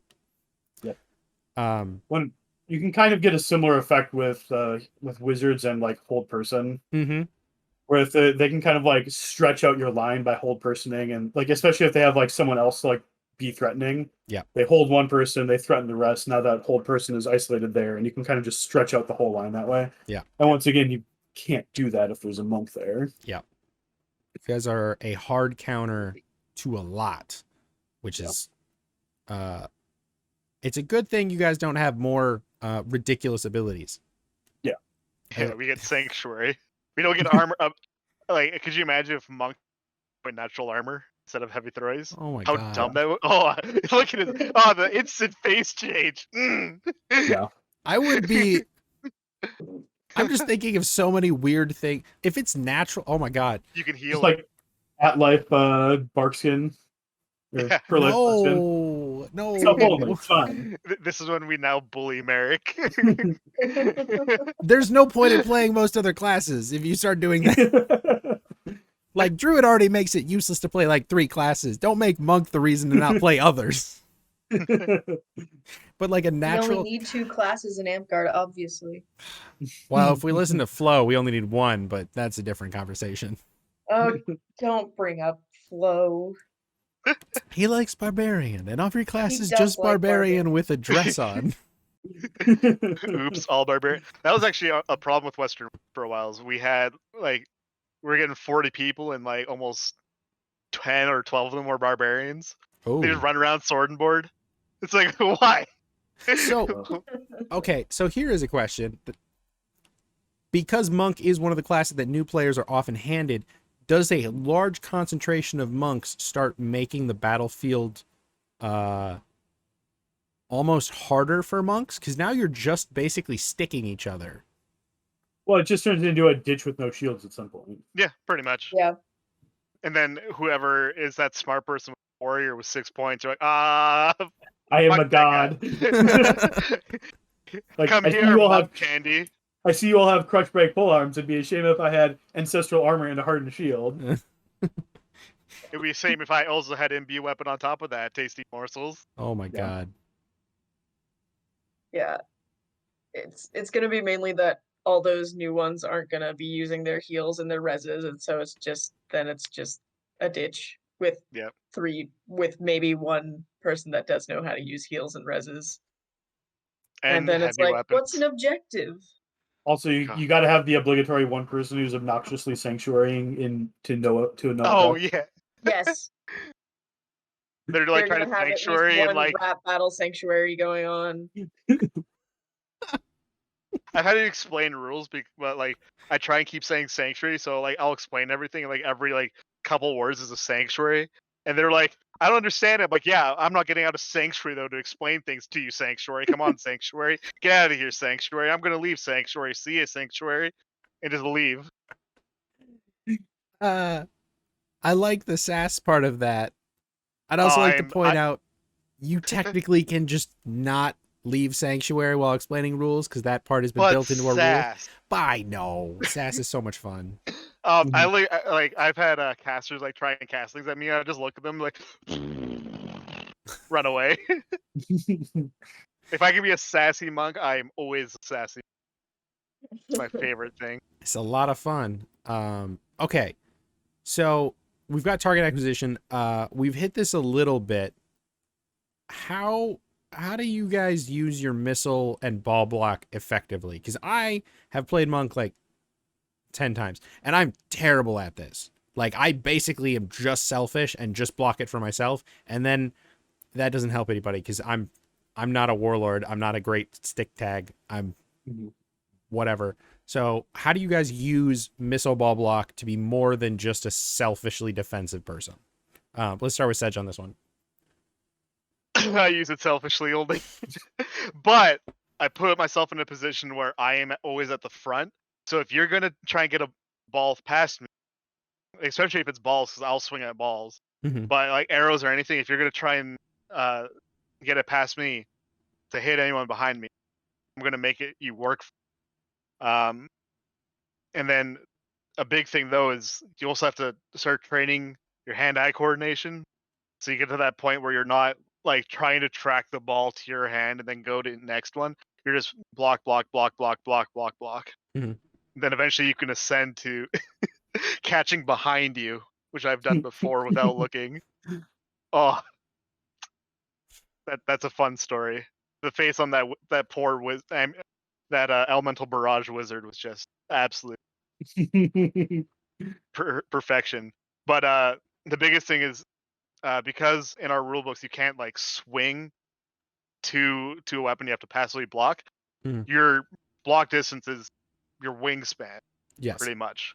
Unless you're able to like it's like soccer dive in the way and save the president.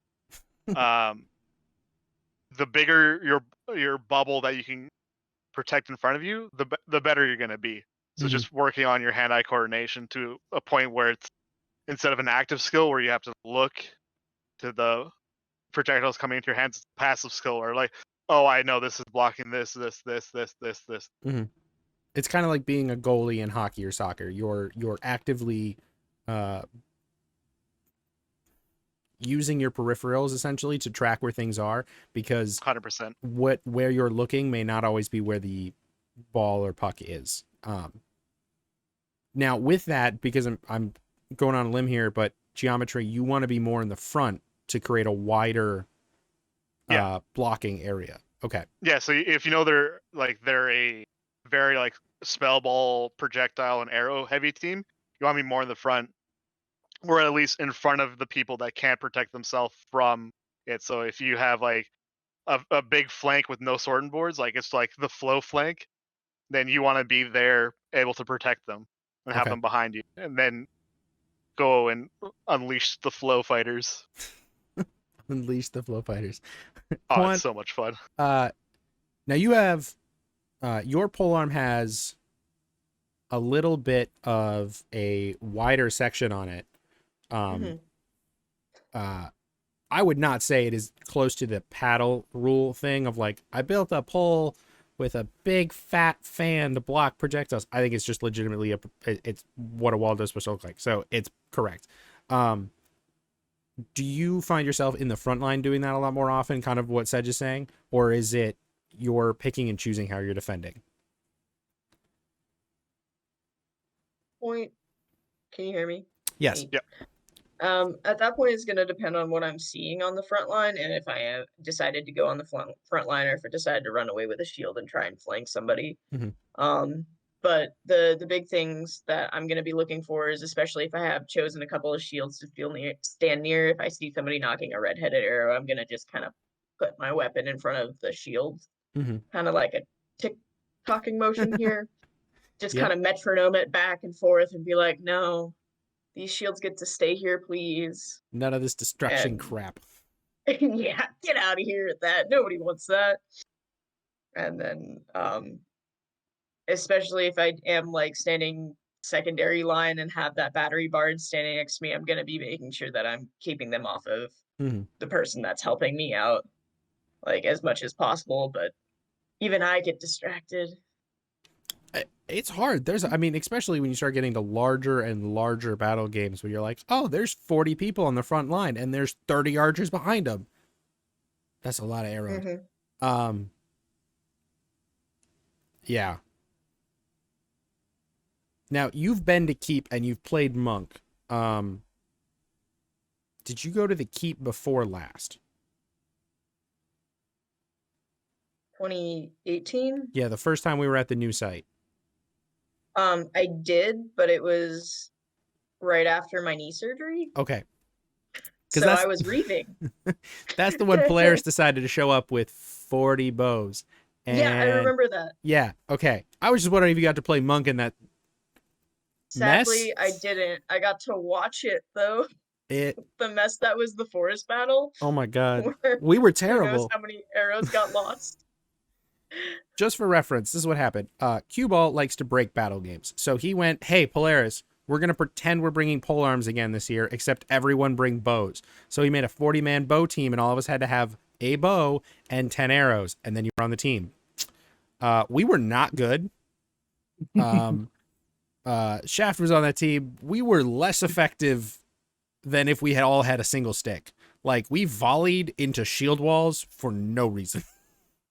Whenever we had the opportunity. Do the Ignition volley fire for the queen. Yeah. The warcrat on that one was not too fond of our shenanigans. No. Yeah, I remember watching them check all of the arrows. I was like, ha, glad I didn't volunteer to read this one. I definitely remember like a 3-hour wait just standing for one of the games, just waiting for it to start. I don't even know what it was because keep everything, like the crowds are so big, so Yeah. I have no idea what the delay is at this point, but Yeah. All arrows. Yep. If you ever have the experience to play in a battle game with a stupidly large amount of arrows, they don't work as well as you think.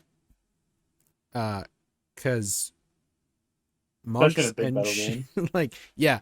monks and shields are a thing, and we don't play on large enough fields that it matters to have a really good artillery line. Like, just from a tactical standpoint, most like English longbow style, you're looking at 400 to 500 feet plus of distance between the artillery line and that front line, so that they can shoot over that. We don't have that range in Amp-Card, so it doesn't matter. Also, headshots don't count. So yeah, there's 80% of your shots. Especially when you volley, because either people put up their shields or they call head. Because that one of those things is what happened. Yeah. Yes. So if you plan to do it, it's a lot of fun. I recommend having some fun. Don't expect it to be effective. Fun. But I was asking because I bet monks felt like gods at that event, because they were just like waving a sword and just blocking 30 arrows. Just like spin your pole arm in the air and it's like none of those counted. You got a color. You shall not pass. You just color guard your pole arm through the field. Dear God. Okay. We were talking about defending with missile ball block. Shaft, you have not given us your thoughts on that yet. I think just the most important part of it is to do it effectively, you kind of need to be focused on whoever is putting projectiles downrange. Mm-hmm. And that works both selfishly and for your team. You can definitely do more. You can help your block more of your team if you got a pole arm, right? Stick that pole arm out in front of them. Just be like, no, this area is covered. But so I think the best situations I've had for helping the team out have been ones where it's like, oh, it's like on a bridge and I'm kind of like sort of on the side where like, projectile fire can come in from the side and just like, all right, I can cover the flank, protect that, don't have to worry about anything else. But that's obviously very highly situational. It's mostly just for yourself, I think, in the long run. You can use it effectively to protect some of your team, but it's not. I don't think that's really its purpose. It's not as effective as. Okay, would you guys say it is more or less effective than an imbued shield? Depends on the size of the shield. We'll say medium. About the same. For medium. About the same. Although medium does have. Oh no, they trade off. They get one extra thing they can block, and they trade phase from sphere. Yeah, they can block sphere, but can't block phase. Well, Or, yeah, monks. Yeah. One can block one, the other can block the other. Yeah. Right. But if you have like the weird large shields that do weird stuff, then it gets pretty dumb, because then you're also like that as a player. You can just make the box and just sit behind it with javelins. And like, what are you gonna do? This thing is pretty much indestructible. Right. So now, does it? I'm guessing this answer is yes. It's easier for a newer player to begin with an imbued shield in this situation than it would be for a new player to have the monk missile ball block. But an experienced 100%. player 100%. using the missile ball block, they're going to be about as effective as an imbued medium shield. Yeah, because at that point, your ability to be active should be about the same as their ability to just have a passive defense. Okay. That's a really interesting, cool way to think about the effectiveness of your ability. You don't get a physical shield, but if you're creating a similar effectiveness to specifically arrows and spell balls, or projectiles and spell balls, you're kind of getting your shield just only at range. Yeah. I mean, you get a bigger shield or bigger sword or whatever. Theoretically, you can also block better melee attacks too. Right. It just probably works for striking. Yeah. It's an interesting like mechanical trade-off of the monks don't get shields, but they kind of are a shield in their own sense. Is an interesting way to think about that balance. Well, and like it's active versus passive, right? Because Yes. like if I get like some right-handed, so if I have a medium board on my left arm, right, and someone takes a shot at me, that's a 30 to 40% chance of just me not getting hit, despite not being paying attention to it. True. Just because that's where the board is, right? Yeah. But if I've just got like a sword or my pole arm there, and I'm not paying attention to it, well, I mean that's maybe 5% coverage at most, probably. Mm-hmm. And so like, but if I'm paying attention to them, well, now I get to put that in front of wherever it's going. Yes.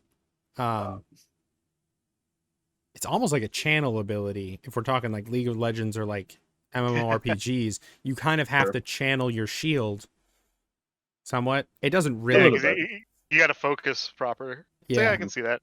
That's why I was saying like you got to get to that point where you can move past it being active and make it a passive ability. Mm-hmm. And that takes a lot of just practice. Yeah. That's a lot Juggle. of time. Just juggle shit. All right. Oh, hold on. You're in Canada. Do you juggle geese? Yes. Fight them. Consume their power. It's the highest level of juggling. Juggling geese. All right. So this question I put on every Paragon Path since I've thought about it. But I don't know if it applies to Monk. Are there any hidden gem abilities, or is the kit really plainly obvious about the kit? Like, what's good? Sanctuary is where you get most of your jank from. You can like really manipulate, but the rest of it, it's pretty straightforward. You get to heal yourself, res your friends, and hit the oh fuck button. So because it's mostly like the stickjaw class, I consider Resurrect to kind of be a hidden gem ability. Okay. I mean, obviously, like it does, but this is like it's obviously not the main purpose of the class. Yes. But it's definitely something where you can be like, oh, I'm in the front line, somebody died. Well, I can take a few seconds and res them. Mm-hmm. I found resing on the flank. Res on the flank is really, really tasty. Mm-hmm. You do have get your friend like they got hit with like a shot to the leg. So you'll stand behind them, start your resurrecting that right before you're done your incan. You slap them in the other leg and then get them back up. Yeah, that can work too. I mean, yeah. You do have to pull off the full resurrect, which healers don't do anymore because Swift Res is a thing. Yeah. But it's basically the heal spell, so yeah. So it's not hard to like. I mean, okay, it's harder to memorize than some of our other ones, which are like I command the odd. It's very simple. Yeah. Tracking. Yeah. tracking. We're done.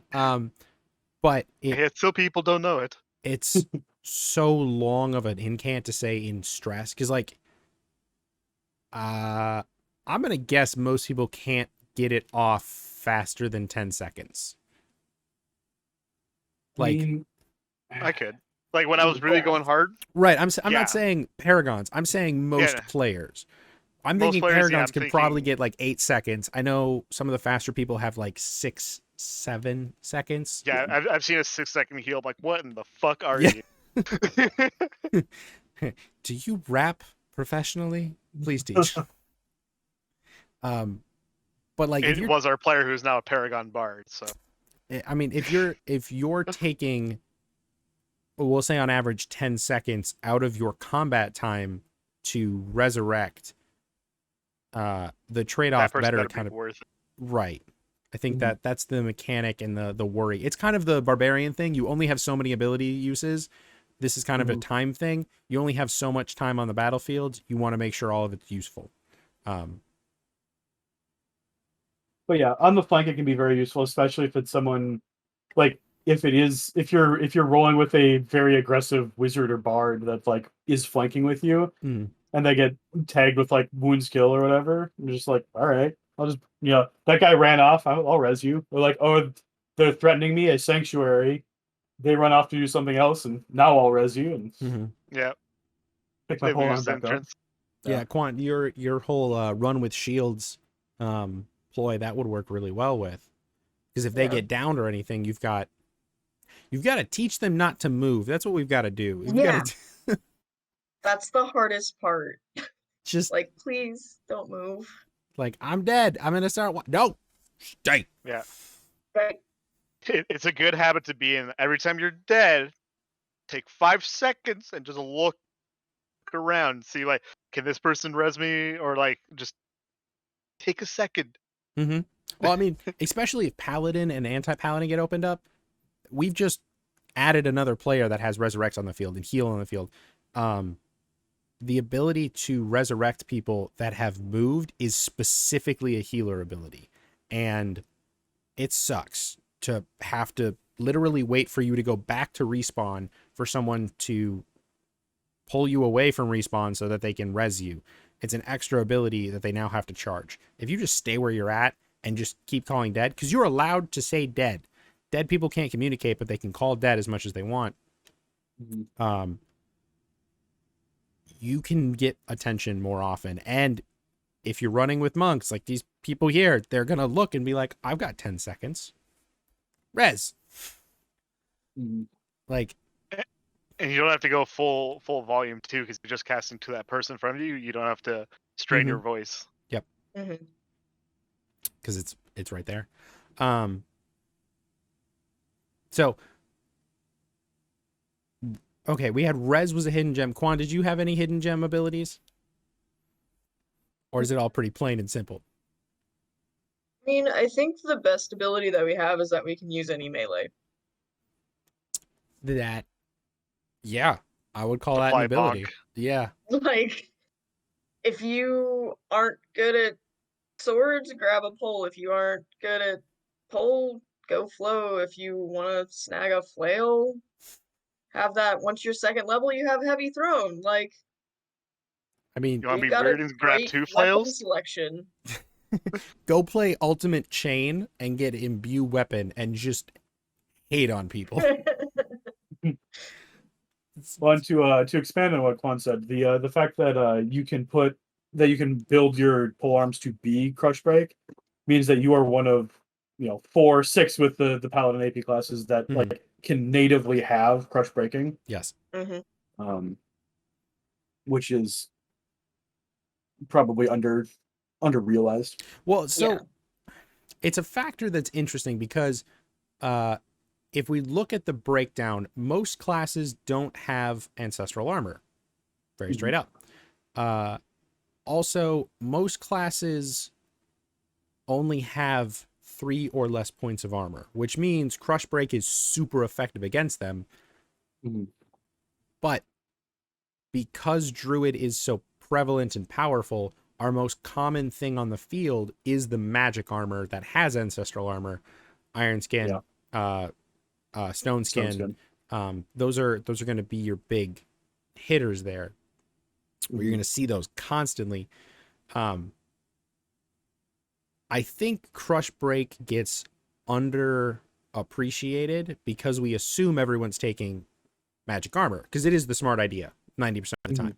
If you're taking magic armor, you're taking something with ancestral attached to it. It's going to be Crush Break resistance, so you're not dealing with Crush Break anymore. You're just dealing with as many hits as possible. Barbarians cannot get anti-Crush Break armor. They can't. Straight up, there's a whole class. Scouts that wear armor very rarely are given ancestral armor. Warriors have it only for 3 lives, and I very rarely have seen healers ever take ancestral armor.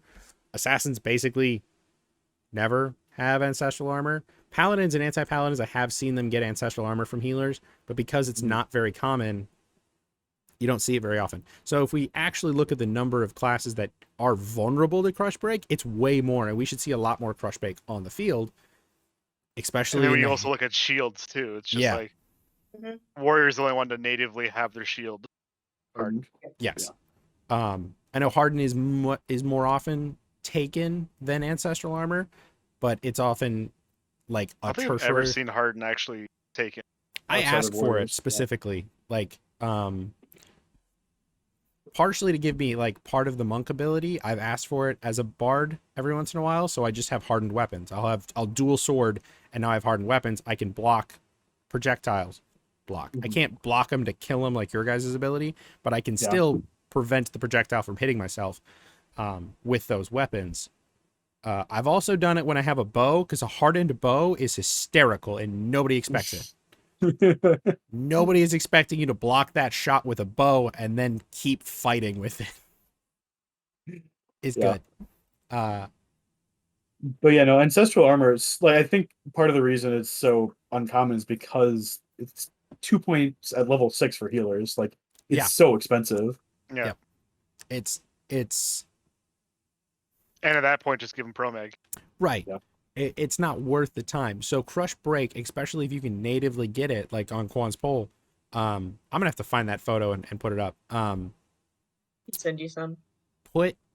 Make Crush Break polls as monks, as barbarians, as warriors. Anytime that you can get a Crush Break poll, it might be better for you. But having that speed poll is also a really good option. I mean, just bring as many weapons as you can to the field. We talked about this earlier. You can make a crush break speed pull. I've done it. Yeah. It's not hard. No, 4 inches is not a lot. I mean, it's Just like add that. some wings onto your Omni speed pull. You're there.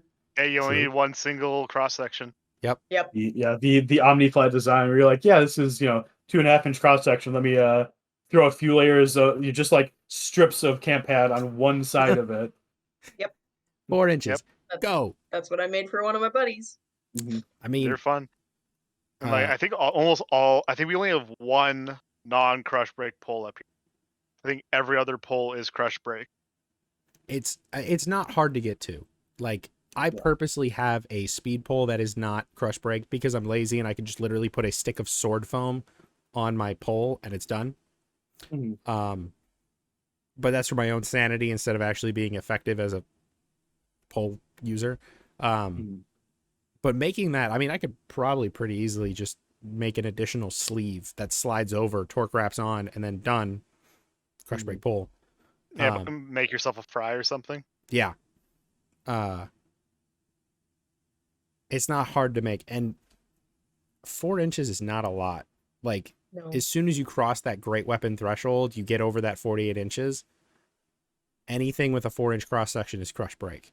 You wield in 2 hands. Yeah. Not hard. Are your chopsticks Crush Break? They look flat. No? Okay. No, Even it's if just they normal were, sword foam. he would need to use 2 hands for them to Right. function as such. But if you've got the chopsticks and you're running and one of them gets heated, go to Crush Break. Or you see someone that has, armor. Yeah. Crush Break. Oh, I like them, like, because they're super super light. Mm-hmm. Like I can easily pick them up with 3 fingers. And, like, still wield them. So especially when you go 2 hands on, it just flies. 602 and it just whips all over the place. And people like try and heat my weapon. I'm like, okay, toss this to the side. It's like, you're a single stick wizard and I've got this super fast little pull. Like, I will whip the shit out of this thing. I will make it bend around. I have, like, there's a picture that shows like how much whip I've gone onto it. Like, I've gotten some crazy bends with it. It's a factor that people, I think it's a factor that people don't think about if they're not really paying attention to weapon construction. Your sword bends like a lot when you actually see it come around a shot or whatever. Like, I know I have one shot specifically. This is getting way off topic, but I can drop it on a board, and if I turn it just a little bit, it'll wrap over the board angle, the corner, and just hit the top because the tip is the end of a golf shaft, a fiberglass golf shaft. So it's only like super tiny, and it's this long of a section that's flexing. It's really easy to actually make it do that. Yep. Weapons you build can do that. Now, remember, you can't build it so it can literally just because that's a hinge weapon. Yeah, because like I think if I press this hard, like barely pressing it, I'm already getting. Here, I'll grab the tip and bend it. Yeah, but that's not So I like can bend myself like A few 7 degrees. inches. that's not terrible compared to some of the other weapons I've seen that are like Oh yeah. fishing I built poles, a basically. yeah. I built a greatsword out of 2 half-inch PVC that were duct taped together Oh my in my god. early years. Oh no, like I could hold it this way and it go flap it at people. Ridiculous weapon tech. Okay, so we talked about missile ball block. We talked about hidden gem abilities. Um, okay, we hit on this a little bit. Is there any more we have about how Sanctuary is not just a safety net, which you can also use it to position and move around the field? I know Quan is in the Sanctuary should go away, or Sanctuary stupid field. So I'm getting towards that direction. I think Sanctuary's got some problems and we should fix it. I don't know if it needs to go away, but it's definitely It's some pre-jank. it definitely needs a rework. Yeah. The only problem is if you rework it too much, that's the monk's only melee defensive ability. We don't get any armor, we don't get any shields. So if you rip it really hard, like even if you move it to insubstantial, that just means scouts can, if a scout knows how to do tracking, they can just roll over you because you have no escape from them. True. I'm okay with that. Scouts need the buff, I mean that's Scouts also need a true. lot of love. Scouts need a lot need of. some work. and it won't work for literally anyone else. So Yeah, Like, it if you doesn't gave them, change like, anything Blink, else. for example. Yeah. Yeah. And catch and release doesn't work on you because you can move around. So Yeah. instantly catch and release, the simple catch and release mechanic is kind of out of the way. Okay. The other thing is Sanctuary has the unlimited range compared to Blink. So you can actually be a little bit more, I want to say, like playful with how much you walk around. Because you can be like, oh, I'm at my base. I'm going to Sanctuary where I dropped my throwing line behind them like 70 feet away and just run over there. Mm-hmm. I mean, and start peppering 'em. you could probably just make Sanctuary like a super blink where Yeah. it's unlimited range, but you can't be wielding weapons or whatever. Yeah, you'd have to play around with it. Right. Okay. So are there any other features, I'm going to call it, not glitches or bugs, of Sanctuary that we didn't cover already? I think so. I think we were pretty good on it Okay. at starting. Quan, do you want to tell us why you think it's stupid? My main issue is that I'm almost always still wearing a throwy, so I always have to go back to my base, and we don't have enough healers in my kingdom personally, and especially not at my park, so I just always have to go back to the base to get out of it. And it's like, Just got to find the scouts and inform them that they have release because they've probably forgotten. what's a scout? Like, So, okay. I have obviously never been to Radiant Valley, so I have no idea what you guys have at the park. I know that Cabbage plays Bard though, and you could yell Yeah. at his ass that I told him to take release. as long as Cabbage is allowed to play without breaking his spine again. That's a good point. Yeah. I go to an old park with old players that are broken, and I'm broken, and nobody wants to do things. But then we have this smattering of new players. It's like a level 3 warrior and a level 2 healer. Level and 2 it's healer. Like, what? Time to get release. It's He's 1 always point for on the 2. other team. Oh. Always on the other team. I don't know how it happens because I'm the only other person there with a res. So they're like, we have to separate you guys. That is a good point. Yep. I did not think about that when looking at balanced teams last weekend. Mm-hmm. Probably should have done that. Maybe, Yeah, if you only but- have one healer, but you have a monk that knows how to use a res, you gotta separate those kids, or else the other team is, if it's a shatter game, they're screwed. True. That's the big one, though, is the knows how to use the res, because Just like I'll make fun of scouts for not knowing they have release or tracking. Most bad monks also don't know they have resurrect. Yeah. Or don't know the res spell. They might know that they have res, but they might not know the spell. Yeah, they don't realize you have to just change one line from your heal. Then they don't even use heal. They don't use heal. It's I'm- a stick jock. We're back to stick jocks again. Unga bunga hit thing with stick. So if I'm Just play barbarian. if I'm learning and understanding this correctly, what we need to do, or what y'all need to do as monks that are trying to be paragons or are paragons, you need to print out little sheets of how res works and what it is, and then slap sticky note or duct tape them to the stick jock's arm so they can just read it and you don't have to worry about it. Yeah, We probably do just get the incant. We probably don't need to do the rest of the rules. Just the incant. resurrect the incant duct tape. You get one. I kind of like the idea of slapping duct tape on a bunch of random warlords' arms and telling them to use it. So if you use the packing tape, you don't have to worry about like it covering it up. It's You true. just like tape it to the inside, and just slap it, and just wrap it around. Yeah. We've duct taped people's shields themselves. People are like, "Oh, I want to get good at strap shield." You just rip out the thing of duct tape. We're like, "Well, you're getting taped today then." It works. It really works. If you want to get better at strap, tape actually find that spot where it's comfortable on you, and then you tape the shit out of that shield to that person's body. You're gonna learn to trust that shield real quickly. I mean, yes. It works. I did it. I think I did it for 4 weeks. Wow. Damn. All right. I would rip the hair off my body doing it. I punch way too much with my strap shield. I do not do the rotations like I should. I instead just like, bah, and then strike. Yeah, so this would make it more natural. Just roll with it. I'm not duct taping my shield to my body. I'm Do gonna get my strap. Do it. I have a really bad thing that I do as a barbarian because I'm stupid. It's a shield that is a small that I can strap to my shoulder. Hell yeah. Duct tape it. I could just use the strap that I use for the shield instead and hold on to that. I'm not duct taping my body to my body. Sounds terrible. Okay, so getting the best out of Sanctuary, we kind of covered throughout the episode, but mainly you want to not stay in it too long because it is taking you out of threat. You are no longer a threat.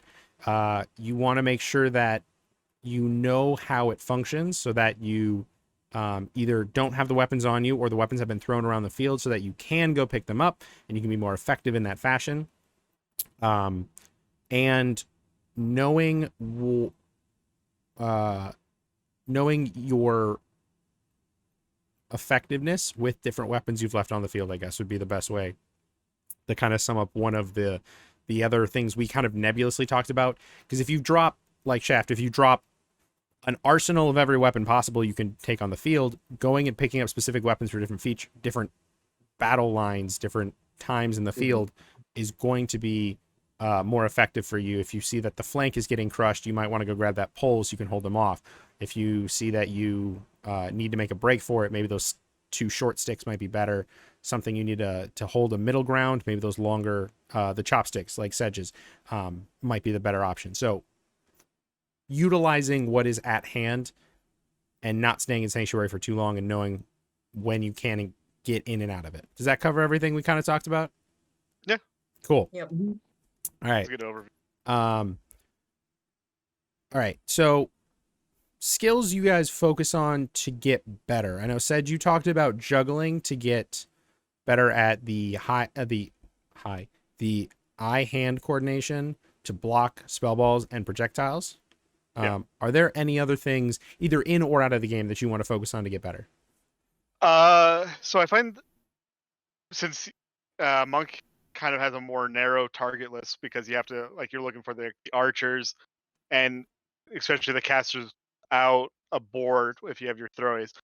Learning how to understand your spatial awareness and how to read the field in a way will really help you because you're like, okay, this archer is behind the shield wall. If I can, because I've done this before, I can arc the throwy in a weird way that he's not expecting it. I can get him out of the field.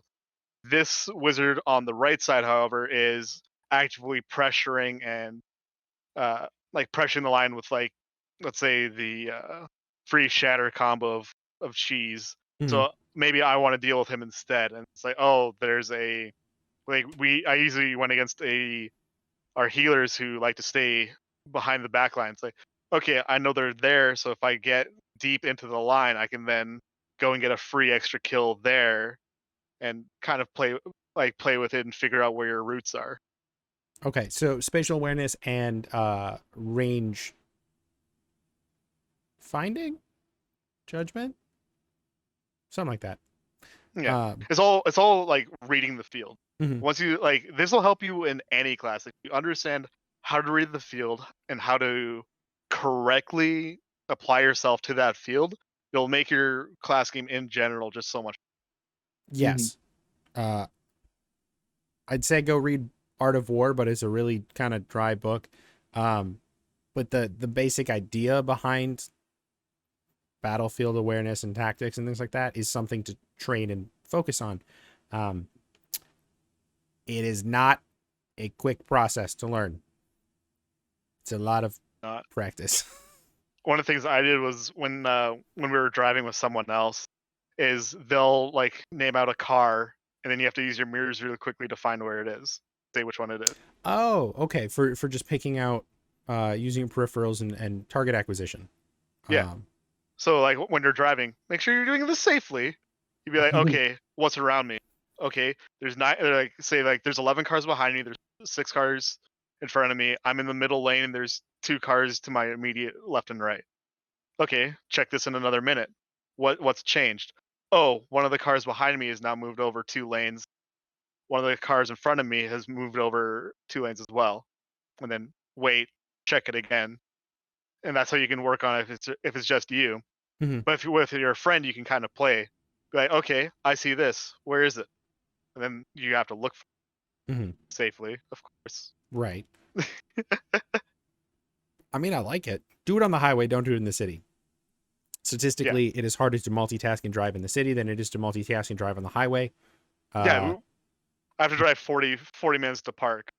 Yeah, you guys in Canada are spread out like nobody's business for AmCard. Like the closest like field is technically 3 hours away, but there are only 3 or 4 people. The actual proper an actual park that's would be worth traveling to is 8 hours away.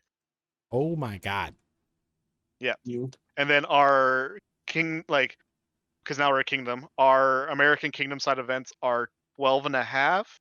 And before, when we were under Blackspire, it was 26 hours. Y'all need more players. I mean, Western Winds is one of the largest parks in AmCard right now. Before COVID, we were dealing with, we had around 45 plus players every weekend. That's pretty good. And it was pretty, and I think right now we're at about 25, 30, and it's just slowly coming up as more people come out of the COVID lockdown. Yeah, it's always hard coming out of a break. Well, some people just they're still some people have very at-risk people that are part of their family, so it's just yeah, we're not coming out of this until almost next year, and then it's 4 of them. We're like, okay, yeah, is what it is. Yep. No, you guys just need larger population centers that allow for more parks.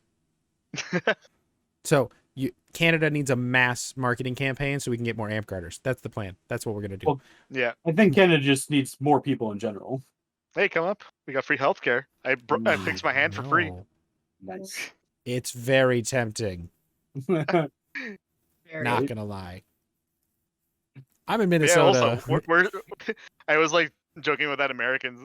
It's oh yeah, I broke my hand, but I got it fixed for free. So don't wear your safety equipment. There are so many other problems with the whole whatever. Okay, so yeah, the fun stuff. Chef, what do you do to focus on to get better? So, I mean, honestly, I don't. But the closest thing that I did when I was playing Monk more was just fighting with a pole arm, but just even in the ditch, right? Is because at the end of the day, it is a fighting class, right? You do get Resurrect to help your team, but aside from that, everything else is oriented around your ability to exist in melee. Yes. And so it's very important to be effective in melee, largely because of, as we were talking about, just if you are not dangerous in melee, you are not a threat. Mhm. So like that whole like bubble of threat is irrelevant if I can kind of just disregard you or walk over you. Yes.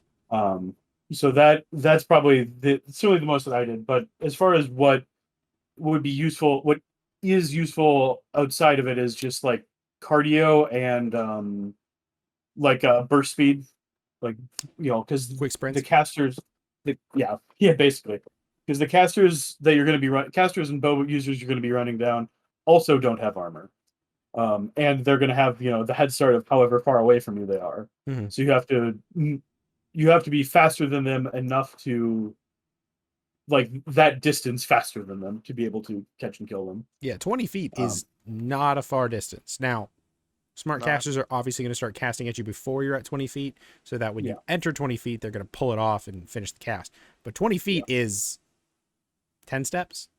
Yeah. Less? 5 steps? But like being able to, so yeah, being ready and able to be like, oh, I'm being cast at. Either I need to step back, I need to get out of range, Mhm. or I like need to get that casting finger before they finish. Yeah. They can't cast if they don't have a hand. Ha! Simple. You disable the hand. It's effective. It is. Quan, what are things you do to get better in or out of the game?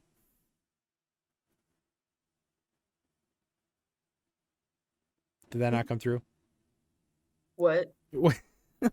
Quan, what There are was what? a There was a break. big pause. Okay, Quan, what are some things that you do either in or out of the game to get better?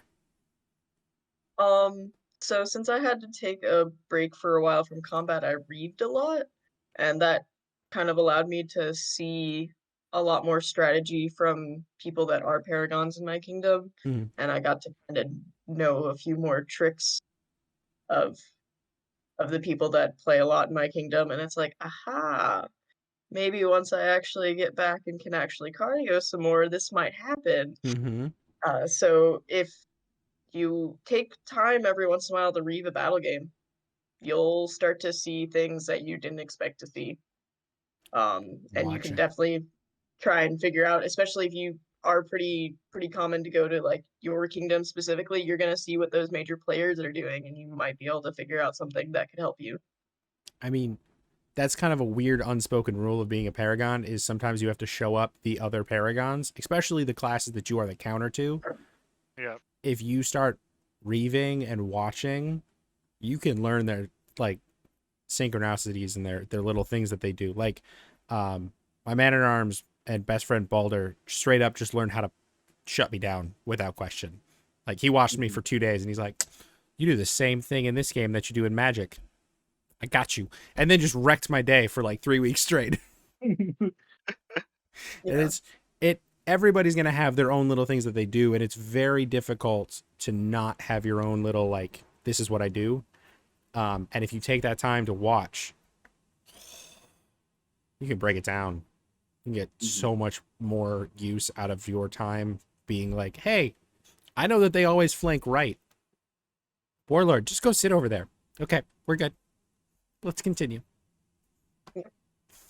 It's awesome. I feel like my time playing Monk has made all of the casters around me realize that Wizard's most powerful spell is a heat weapon. Yeah. It's Oh yeah. it's not really wrong.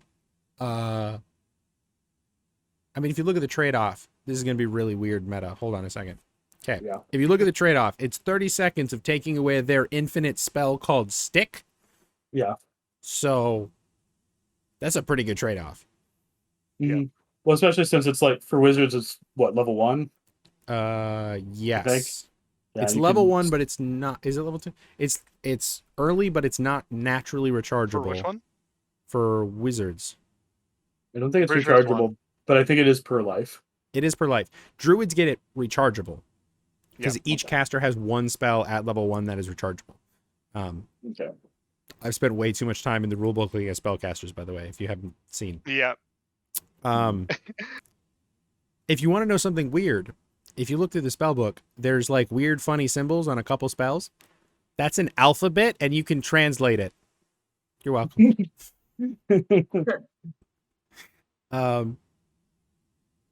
I just had it. Okay, so yeah, we were right.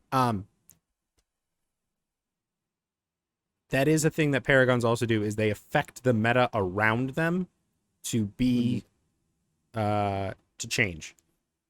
Yeah. Either they make a class more popular, they make the counter to that class more popular, which is always a great sign, or they make people react and take spells to deal with that person specifically. I don't want to say if you're not causing people to work around you, you're not worthy of Paragon, because that's a really ridiculously high requirement in some parks. Yeah. But it's kind of going to happen if you start making waves, and especially when you start really applying the tactics and strategy. You don't really have to be a class at all. You just have to be there and willing to direct people around the field.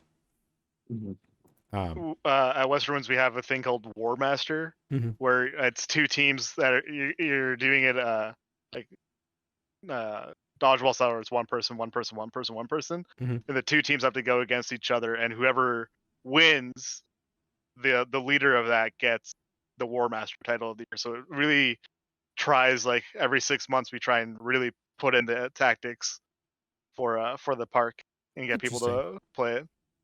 I like it. Fun. I Man, might when steal that. when I ran it, I had a full front line. I had two people doing hammer and anvils all day. It was just mwah, beautiful. Classic tactics work in Amcard because we're not that complicated.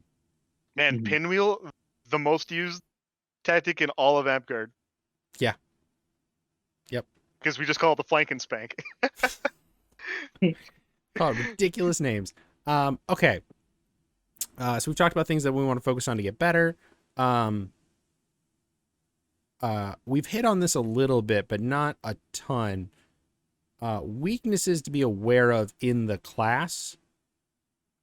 This is something that I think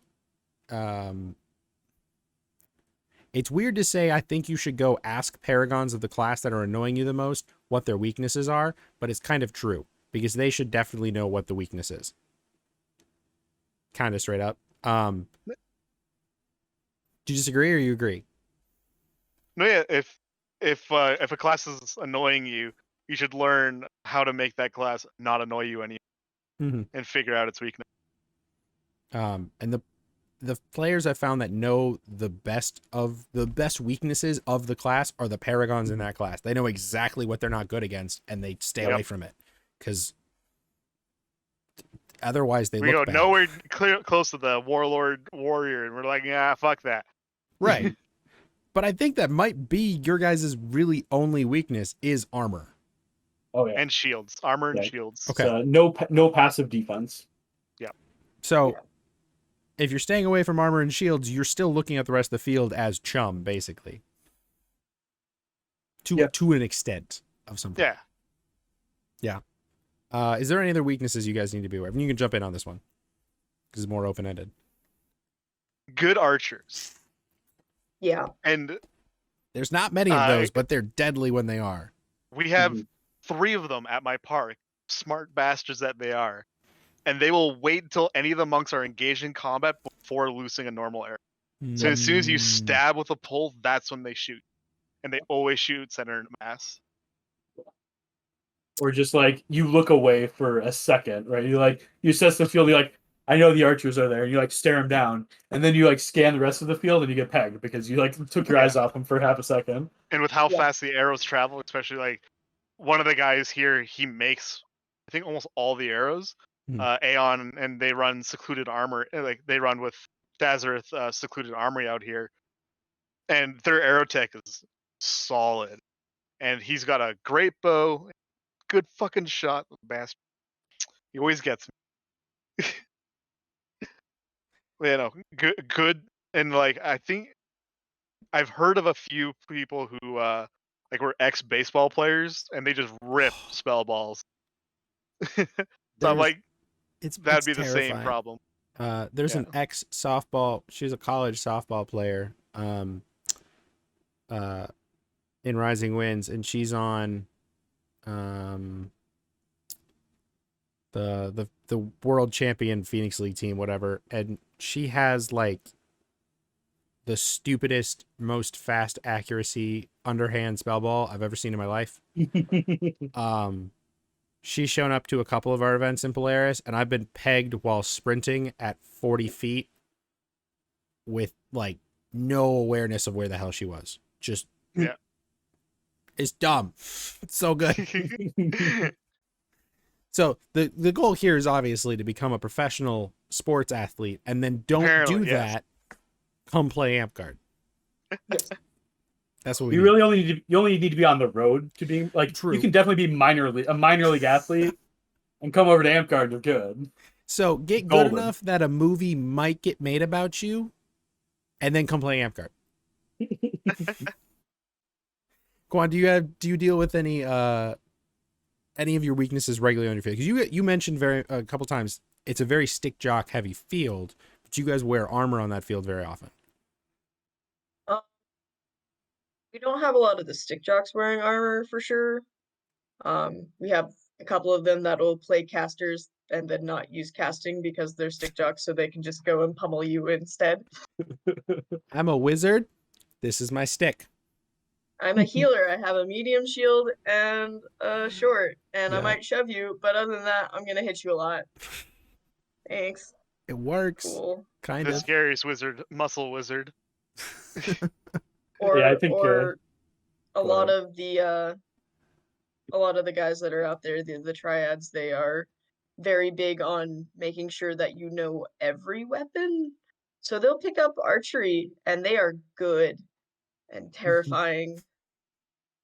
And don't forget to look at them when they decide to bring their bows out on that rare occasion that they do, because you're gonna get pegged while you're engaged somewhere else and not even realize, because it's gonna be from the other side of the field. Mm-hmm. So, being aware of where the projectiles are coming from and armor is basically the weaknesses we've gone over for Monk. Armor and shields. So if people have larger passive defense than you and or are accurate with a ranged weapon, be aware of them.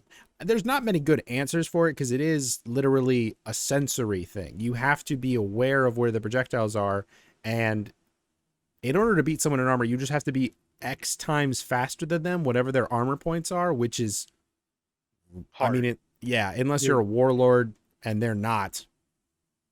You're And they're not probably not good. going to be faster. Right? Yeah. Um, 6 If they were points will scared get of you a the lot. pole. Yes. Don't be scared of the pole. It only hurts a little bit. Shake it at them like a voodoo stick. Okay, so your guys' weaknesses are very literal, tangible things, which is, I think, the first time we've actually had that on a podcast.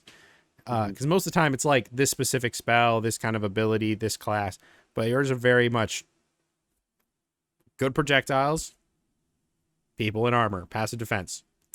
Heat weapon. yeah, I suppose. Yeah, the other ones are heat weapon, shatter weapon, and pyrotechnics. Be aware of those. Yeah. But you can counter those by bringing an armory to the field. Well, I'm sure all of the classes that complained about them in the first place also. Yes. Yeah. I mean, if you have a medium shield, which you guys don't have the opportunity to use, you can hide your weapons behind it a little bit. Mm-hmm. So that kind of counteracts heat weapon. It's still a pain.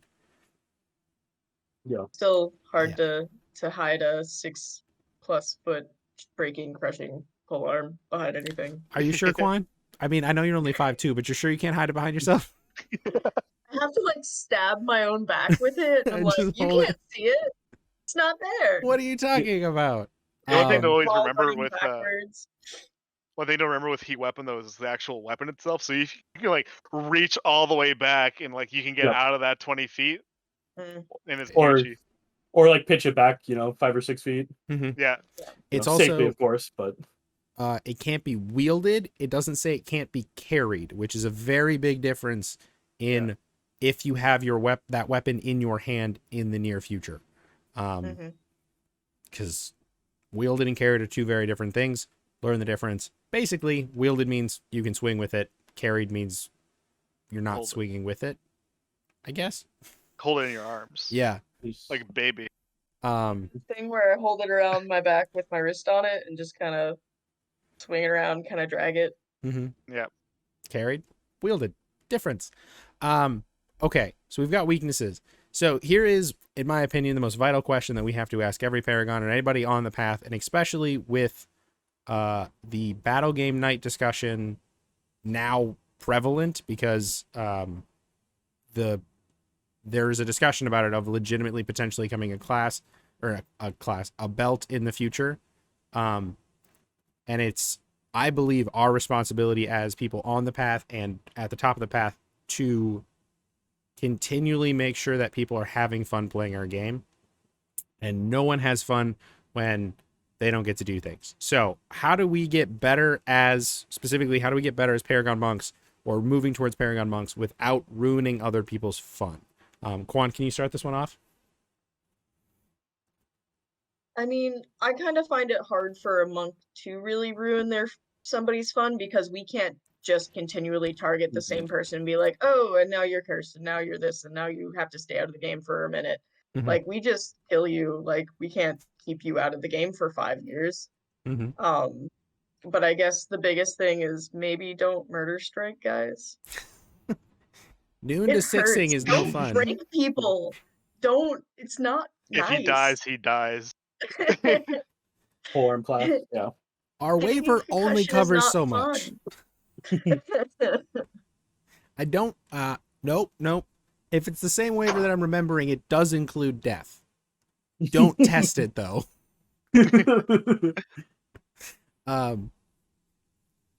So more about weapon safety than an actual mechanical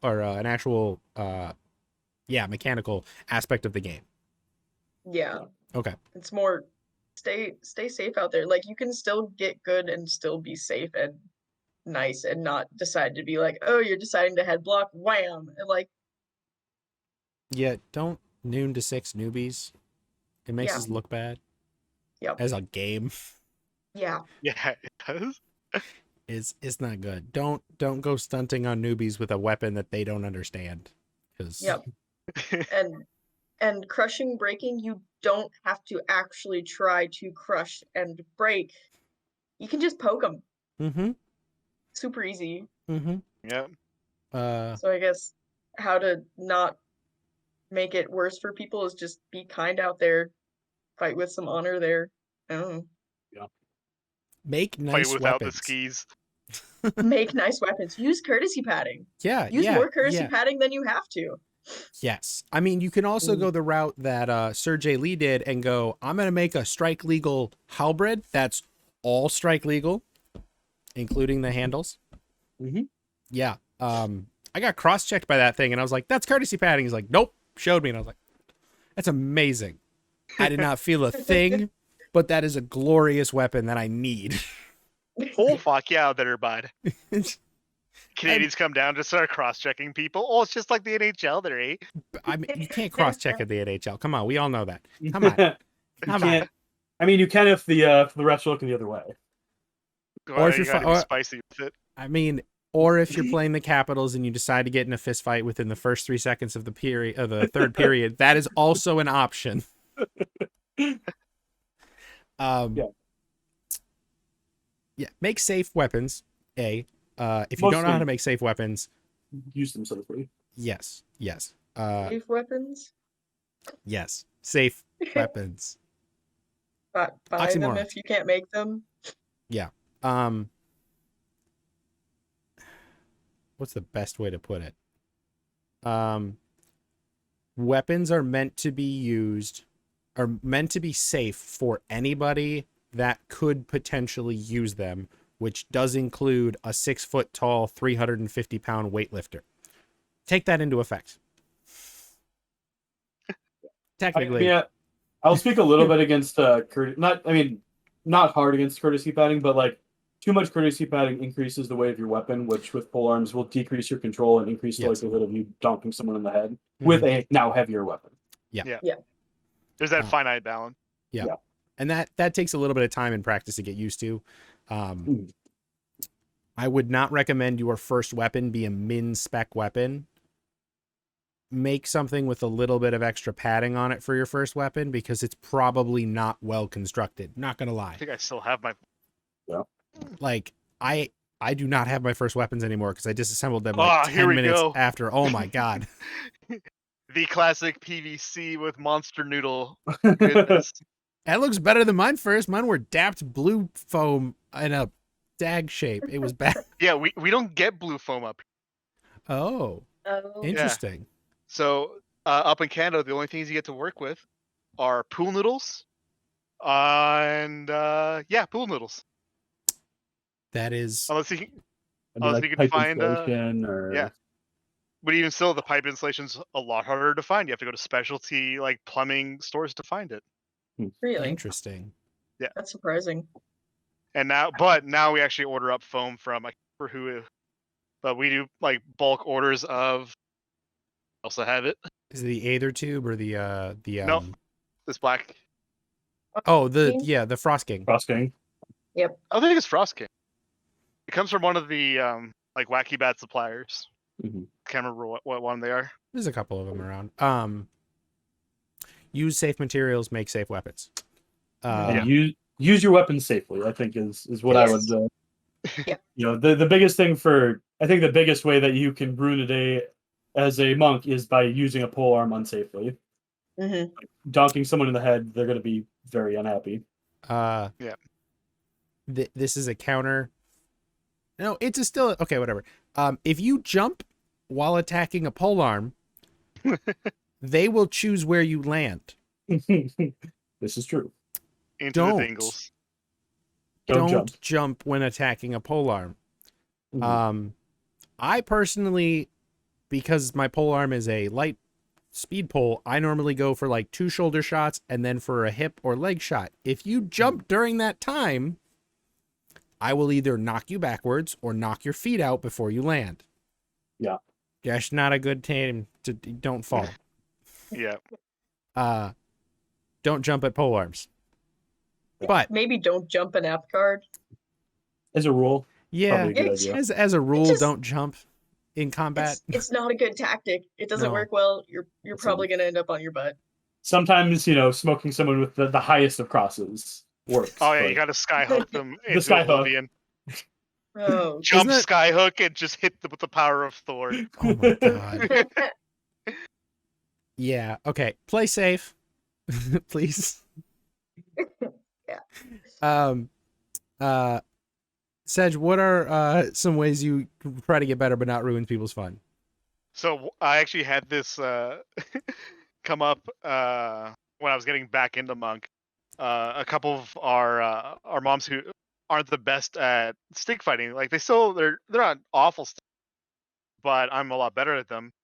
I kept rushing against them, like, oh, I found an opening. They were playing a druid and a healer, so I went up and crushed the shield, killed them. Crushed the shield, killed them. They come up after me and they're like, "We have no answer for you," because like at that point I was blocking spell balls. Like the engine was all revved up, Mhm. and so because I kept targeting the same person over and over and over again, it definitely made it not fun for them. So don't bully your newbies by Yeah. or even the players that you know are easy kills.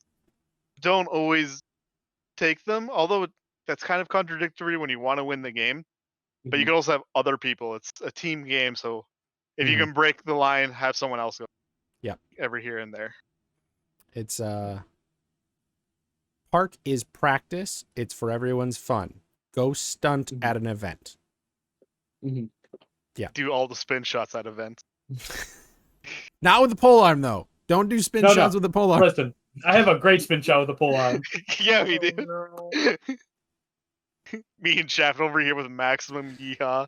Oh my god. No. Like, so the trick is you line up, usually offhand, because you're basically matching their like versus sword and board, Mm-hmm. and they're gonna always rush you. So you step off like you're retreating, spin all the way around, and that's gonna land on their sword side hip. So you need an 8-foot wide. You're a goon, and I love that. You- I'm hold gonna on. do it. But okay, your standard pole you use is an 8-foot long bamboo pole, which means Well, you I mean, need you choke up. you still need like 8 feet of space around you to pull it off. No. Like you choke up. So like you got one, one hand's back ways, the other is forward, and you're threatening the stab, the sword side stab. Mm-hmm. And then they rush you and you spin around as if you're running away. Keep spinning, and they will have closed the distance for you, and you'll hit them in the sword side hip. Okay. Please do this safely. Yeah. I mean, like Please tune safely. thankfully, like that one is pretty safe because it's all middle torso, and Mm-hmm. it's more of a ridiculous shot than it is dangerous in any capacity. I mean, it's not noon to sixing somebody with a 15-foot pole arm because that's not okay. It's not. No, Oh. Kidding. It's really unsafe. it's well, okay. So the year that Cue Ball Did created the pole Eris? pole air, yes. Yeah. He has 2 pole arms that are called Crush and Lament. They are those are 12-foot long pole arms made from pole vaulting cores. Did the third one die? The third one did break at that point. He then commissioned 12 more Jesus. of the same tech, except he couldn't get 12-foot poles anymore. He had to get 15. Yep. So they were 15-foot pole arms. After the second battle game, the Reeve called, you cannot raise those weapons above 45 degrees. And if you do, I'm taking it away for the rest of Keep. It wasn't Keep, it was Known World War. He And- also brought them to Known World War. Yep. Known World War was a Because at Known different. World War, they banned every pole arm from being able to do any sort of above the shoulder strikes. I I believe. think it was just if it was longer than 8.5 feet. Yeah, Rivermore specifically they has also a. said for my 6.5-foot pole, I was not allowed to. Did they?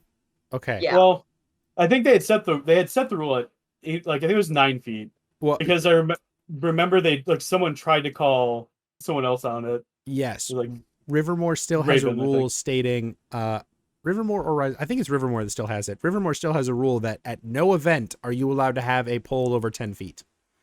Oh, thank goodness.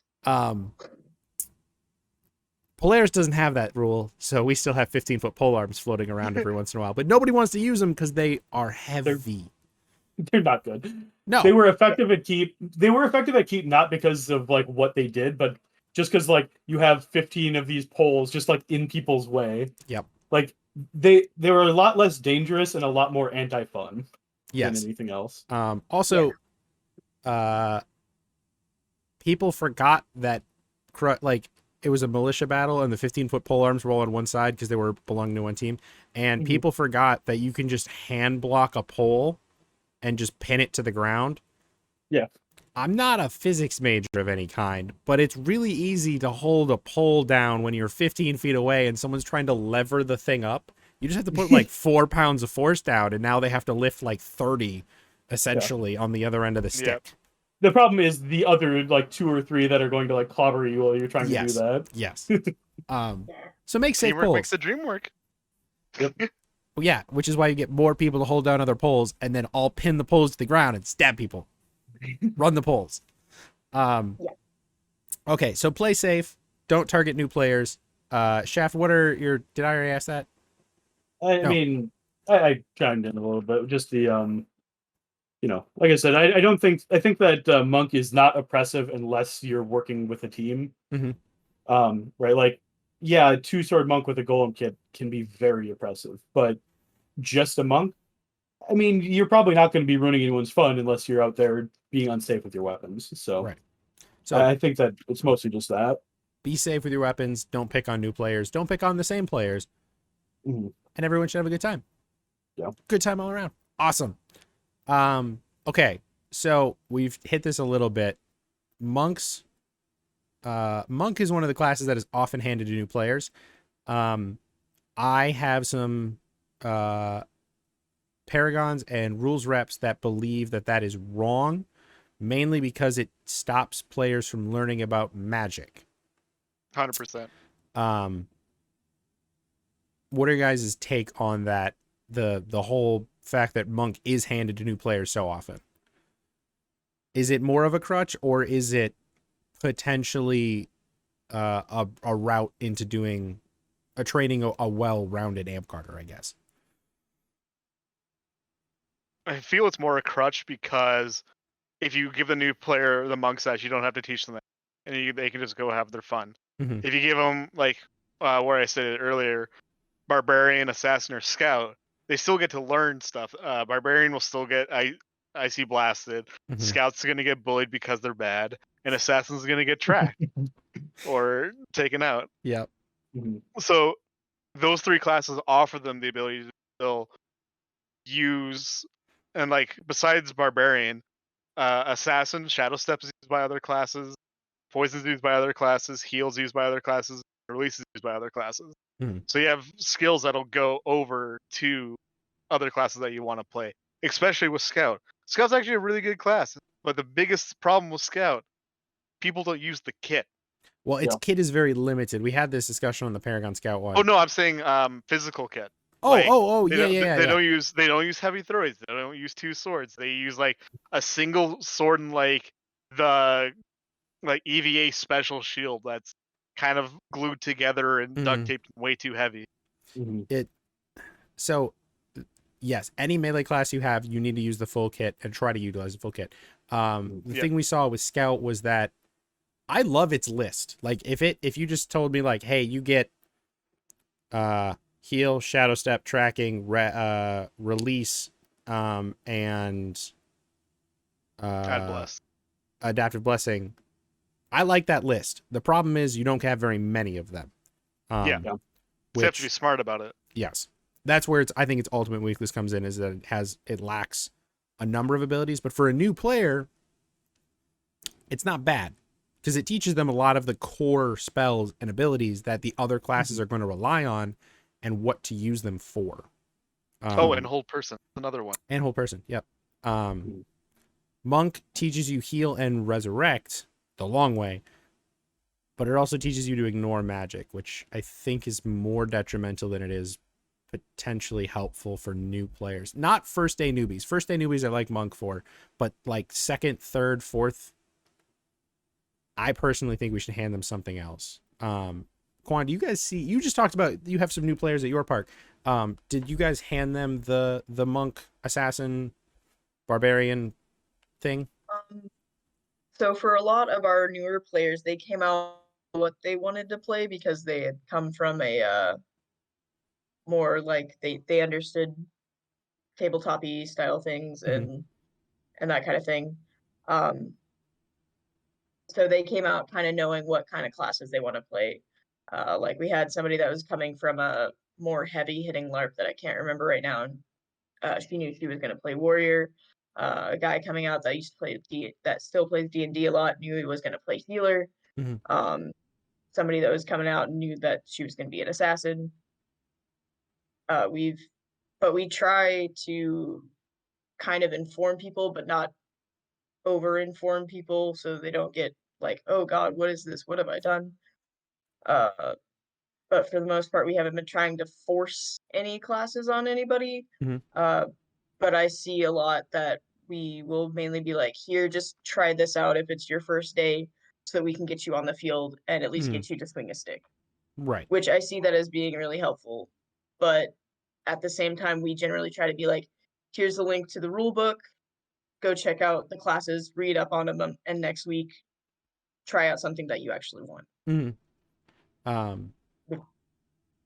That's a really good way to do it, to hand the power in, to put the power into their hands and give them a recommendation the first day, but then let them go. It'll be so much nicer. We can tell somebody that comes back and like, I want to play paladin. We can be like, you can here, because that'll be so much nicer than telling the kid, hey, you got to be in the game 7 years and then get a belt. We actually had a park up here disintegrate because the people wanted to play paladin, so when we left the park in their hands, they dissolved the park and made their own system because they wanted to play paladin. No, they wanted to play anti-paladin. They were also running cardboard armor at 6 points. So, oh no, I mean like an actual like cereal box with like duct tape on it, 6 points of armor. Beautiful. It was gem. That is some like backyard middle school LARP stuff that I Yeah. have a very like heartful love for. I don't want cardboard 6-point armor in Amgard. No. This doesn't I work. know. Another thing we do on top of what Quan was saying is we let the first few credits float. So like if you Yes. try out like Mhm. assassin, barbarian, and like wizard, and I think we go up to like 4. So like your first like level is kind of free. Mhm. And if you try a whole bunch and like, okay, I like this class, I'm like, okay, here's all the credits for those weeks into that class, no problem. I think that's Mhm. fairly common around Yeah. Amgard, and I've heard I some like people that.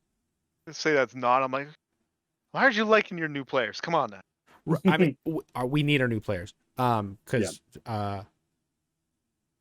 we're not producing new Amgarders through the old-fashioned way, because there's not a lot of legacy kids, so Mhm. we need to pull kids in that are nerdy and want to hit kids with foam. So be Yeah. nice Yeah. to new players. Shaft, you are at the second new. You're at a relatively new park to Polaris, Mhm. and you guys have 4 or 5 regular new players. Have you seen them fall into the same thing? I don't think we have that many new players. I've seen maybe two, Is it 2? two or Okay. three. And the one I've seen out most recently, I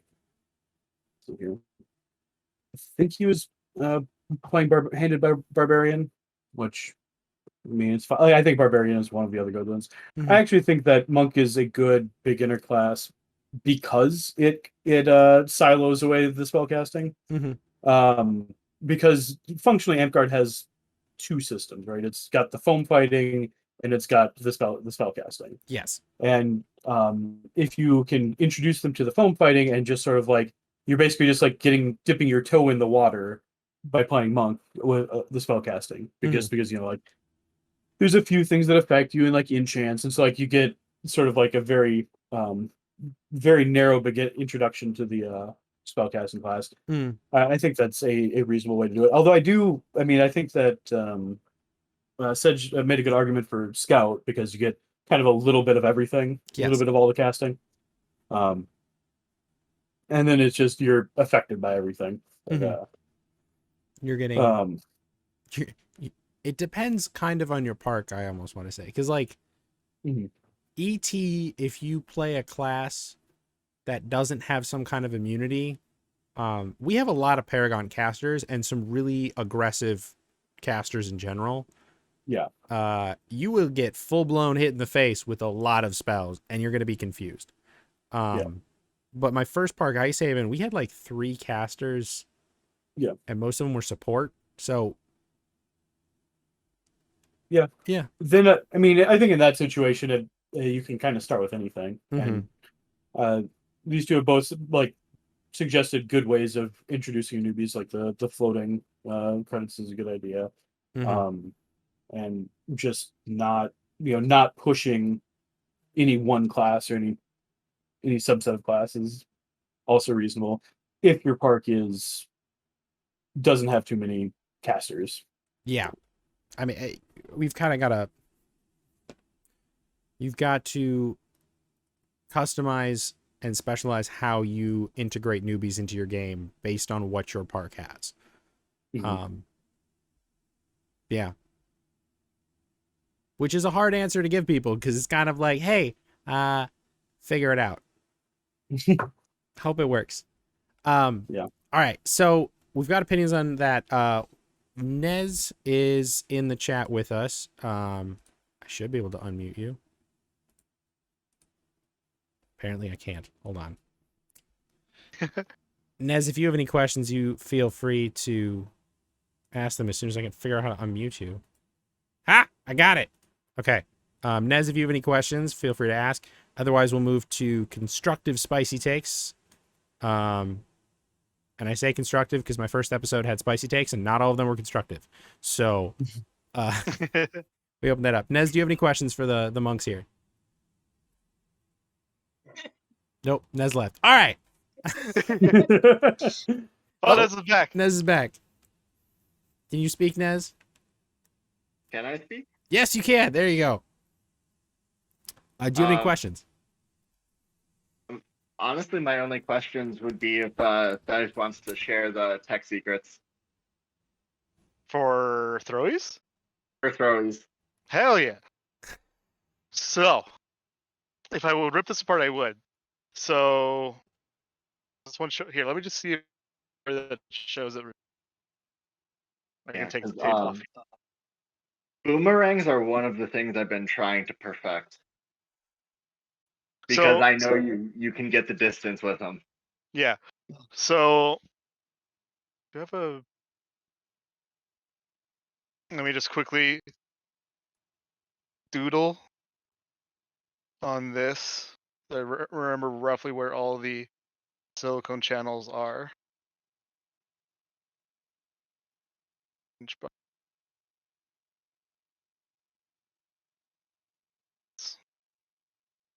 There.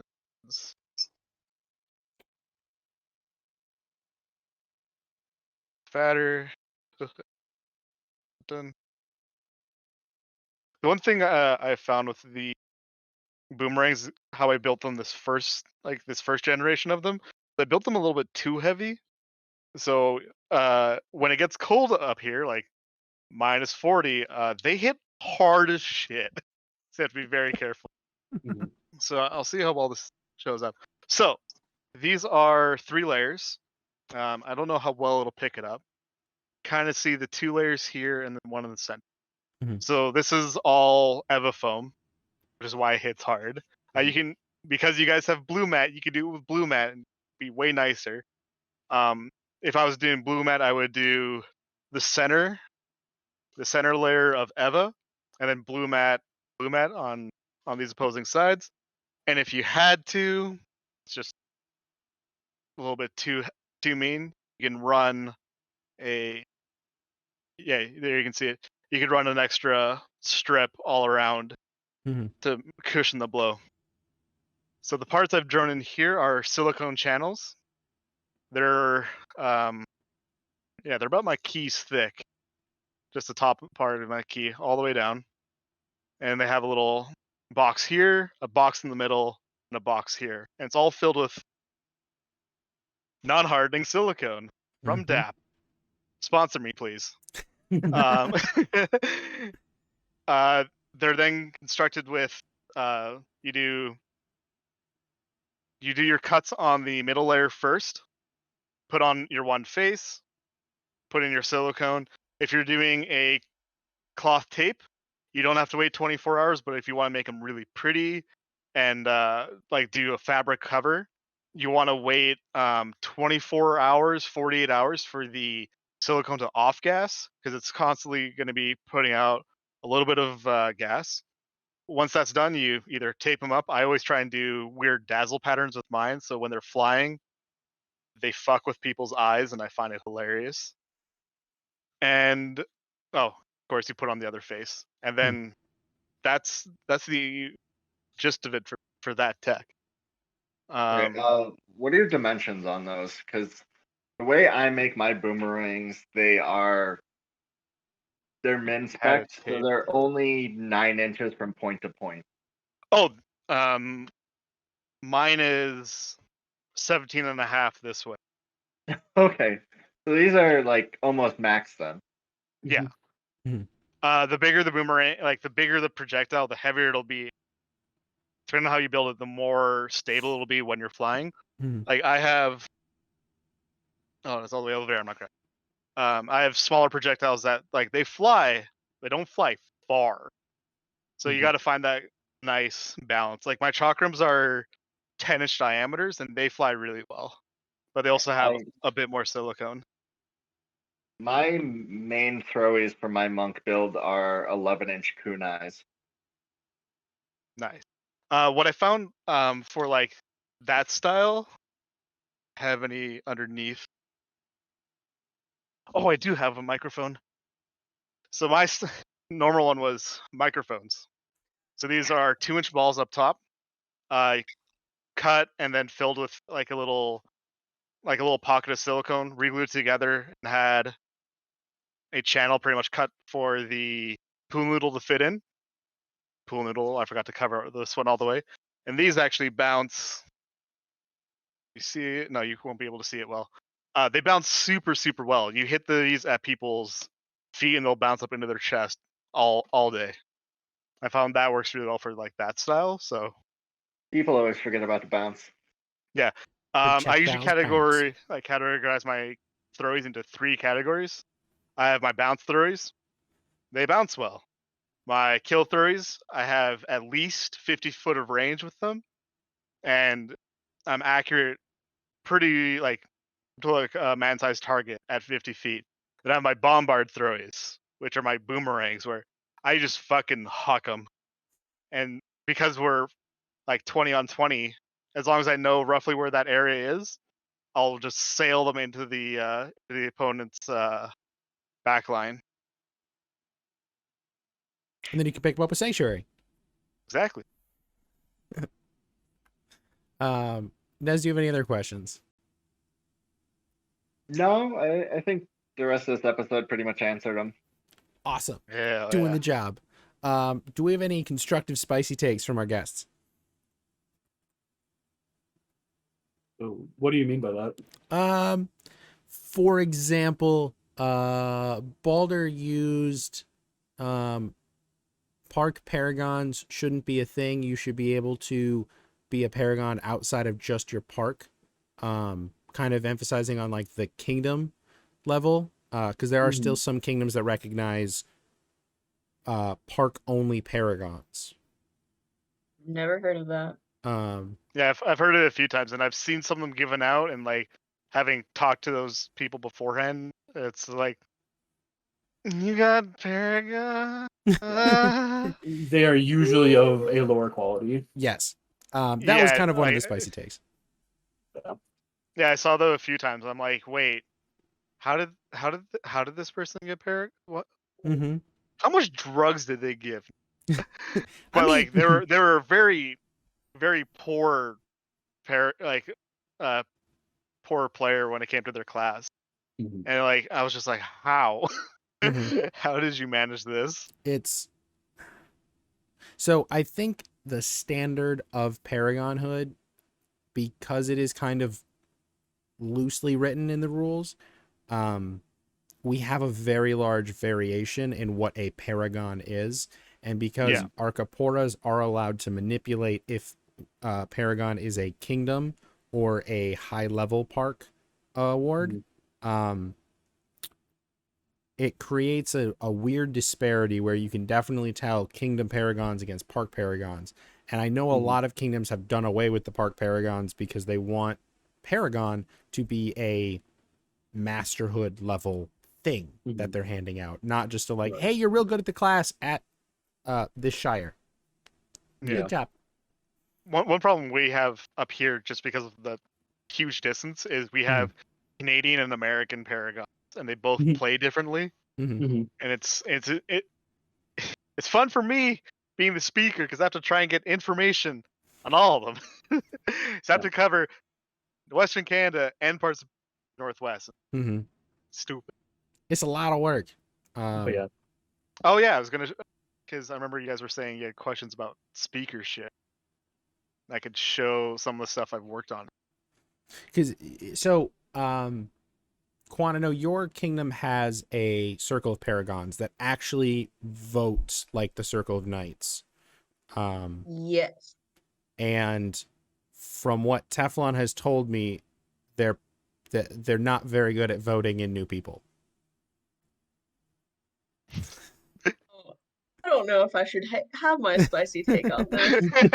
I mean, if you want to be political, you want to be political now, you're good. Eventually get Paragon Monk, but it is they keep trying to get it to where they are the same / equal to the Circle of Knights as a Circle of Paragons, to where a potential paragon would have to go through them, but of course the monarch can always give it to them anyways, but they want it to be still required, and I think that is terrible because Winter's Edge is a young kingdom, but it's not a young area. No. And boy, do we have cliques. And boy, is the Paragon circle very much looking like a clique more and more quickly. It's I don't want to say that every group of elite group that controls a that controls who is allowed to be part of that group is going to create an unfair or unrealistic standard, but it seems that happens very often. If you have a circle of paragons that are essentially like a good old boys club, they're going to continue to be a good old boy club. And it's hard to break that. I know when Polaris was writing our Capora, we specifically did not make a circle of paragons to avoid that exact problem. And we had the benefit of having multiple players that have been in the game for 30 plus years saying, that's a dumb idea, don't do it, we're not doing it here. We're making our own kingdom with hookers and blackjack. Except we made our own kingdom with cheese curds and paragons. That's kind of what we did. The polls were later. We adopted polls. That's fair. They are in Raider polls. Raider blue and yellow. Yeah, they were Raider polls, and then we adopted them because Cue Ball's a mad genius scientist. Dude. He wrote spell lists for people that weren't prepared to play a class that could use a poll. Yeah, some druids. And then he cut up strips. Like, the man loves making stuff when he's into it. But he runs at 150% and then burns out for a while, and I don't blame him. The only other big spicy thing that I have is for a while, the biggest, most vocal player that was on the Circle of Paragons also put Monk as the least useful class. So, of course, that just drove me harder into the clutches of the Monk class and striving farther and farther and harder for the Paragon, which one day we'll see. How is your Paragon circle so wrong? You say Monk's not useful? Like, right? It's the worst and class. Scout Vanguard. exists? Come on. Right? They had Scout to was have forgotten, obviously. Yep. It's not even one of the classes that gets replaced by Druid because replicating some of your abilities is really hard. Yeah. Actually, it's impossible for half of them. But I don't get. I've never been on a field and said, "Oh, we have too many monks." Yeah. Maybe not enough things to make the monks good, but yeah. But yeah, I guess it's just that we don't see enough monks that actually utilize things down here in Winter's Edge, Neverwinter area. So y'all want to come down sometime? I'm working sure, on fly me. It's way too far. Show Winter's Edge what it's like.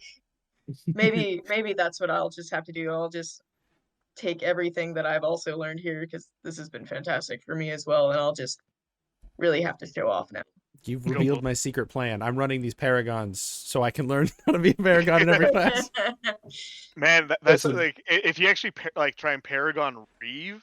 Oh my god! Fucking your third eye of truth opens up on the field. It's like you're looking around. It's like he's doing something wrong. It's ridiculous. That's what I'm trying to go for my second trim is fucking Reeve. Do you guys have Walker in the middle or Walker of the middle? Okay. Yeah. That's Paragon Reeve. That's what that is. And I love that title. Walker of the middle, Walker in the middle, whatever your kingdom calls it, because there's apparently different. I don't know. It's very weird. We found out that our kingdom listed it as a title and an award and called it two different things. Yeah. There is one kingdom that hands out orders of the Walker of the middle. Interesting. So you get 10 orders, then you become a Paragon Reeve. Interesting. So do you actually want to see some like back end of at least the Viridian Outlands Circle of Paragons? So I made some public viewing watch lists. I don't care if I show the masses.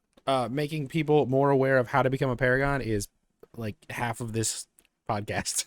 Awesome. So public. Let me see if this works. Can you guys all see this? I'll click into it. It Oh, is there's recording. one. There it I is. heard it. Okay, so the blacked out names are all upcoming Paragons. That's why they're all blacked out. Good These plan. people down here are all people who are Paragons, like we're talking to each other about. Mm-hmm. So this is a quick look watch list. We have people who are they level 6? Yes, X marks it. Then we go Mhm. through and talk with all the other Paragons. Get how do they perform out of 5 in these areas, and like any notes on. And I put them into the doc, and it brings up our like a rough total. It's like, oh, we should talk about this player for this class. Talk about maybe not this player because no one had anything good to say about them. Mhm. Or this player is like a legacy player. They play this one class really Mhm. well, but they still only want to play 7 of that class, so they don't know the new classes. Mhm. And so this gives, and the current monarch has access to it, and I tell him whenever I update him, like, hey, so the watch list is updated, blah blah blah. So this gives us a tool that quick looks and allows them to kind of make sure people don't get left behind, and I make sure to talk to monarchs to try and populate like the black section of this list, so I can then have more people talk about. Do you have a blank version of this? No, but I can make one. Okay. This 'Cause- was fun, and then we also have our full. We have a full ass charter Oh damn. for the Circle of Paragons, and it's all of our voting rules, what powers the speaker has, and all that good stuff. So we try and treat it like, at least I try and treat it really professionally. Like, Mhm. we're here to help people get their trim. Like, this isn't supposed to be like an old boys club. We're here to help get people trim. And That's that's all it is. that's what we have to focus on. If you have a circle of paragons or you are a paragon, making sure you're teaching and passing on how to get to that point, not even in your own class, just in general. It doesn't matter if you're a bard and someone at your park wants to become a paragon monk. You have to try to figure out how to like help them. That's my firm belief, that you have to do some of the teaching. I don't necessarily think you have to be the most active teacher. Like, you don't have to actively do classes or this format thing. This is ridiculous. I'm not asking any paragon to do this. This is way extra. But I told you I do extra shit. I think he's referring to himself. And doing I'm the saying, like, podcast. this whole podcast and everything. Oh, like, yeah, and everything. Yeah. This is a great tool for Paragonhood and for Paragons to keep an eye on other people, because that's half the battle, is finding new players that are on that path. I know I've several times publicly said, like, hey, if you want to be a Paragon and you're in my kingdom or you see me at an event, whatever, just ask me to watch you and I will. I'll give you feedback. I'll give you straight up honest feedback. It might not be what you want to hear, but I'm going to tell you what my opinion is. And then I'm going to also flavor it with the fact that I'm a ridiculous Paragon. I have stupid standards that you should not try to always meet. Yeah, I'm pretty up there in standards as well. Like, I'm like, if this person is good, like, I think they can hold their own like really well, and like that's why I also try, like, for this watch list, try and break it down to where people are good at what they're, and then we can go back to them and say, if they complain about, hey, I've never blah blah blah, I'm not good at this. I'm like, okay, well, like, say it's one of these people. Well, you don't travel. You've never been to any event outside of your own. Because these were people from my own park. Like, you've never been to somewhere outside of our park. Mhm. Or I think this one was as well. It's like, they never traveled outside of their park. It's And because we're in a weird situation where we're got to cross borders, there's only 2 other parks for Canadians to travel to, and one's a 20-person park, the other is 10-person park. right. It's a little rough for you guys. Yeah, Once again, you just need more amp guarders. apparently. Mhm. You need to figure out how to make woods parks. I don't know. I haven't looked at a population map of Canada in Oh, wow. ever. Probably ever. So I don't know what your guys' population looks like, but I'm gonna guess based on the amount of land you have, it's less concentrated than a lot of America is, because America's really bad at managing land. Just straight up. So the travel aspect of things is a really important thing. If you have a blank version of this, I'm gonna post it in the notes and everything so people can have access to this. 'Cause I think this is a fantastic tool for circles of paragons, or even if you're being an individual paragon trying to watch people. This is a great tool. Yeah, I'll remake it. Like I'll have to make a copy of it and scrub it. Then yeah, I can do that probably tomorrow That would be after awesome. Wacky Bets. Wacky bets.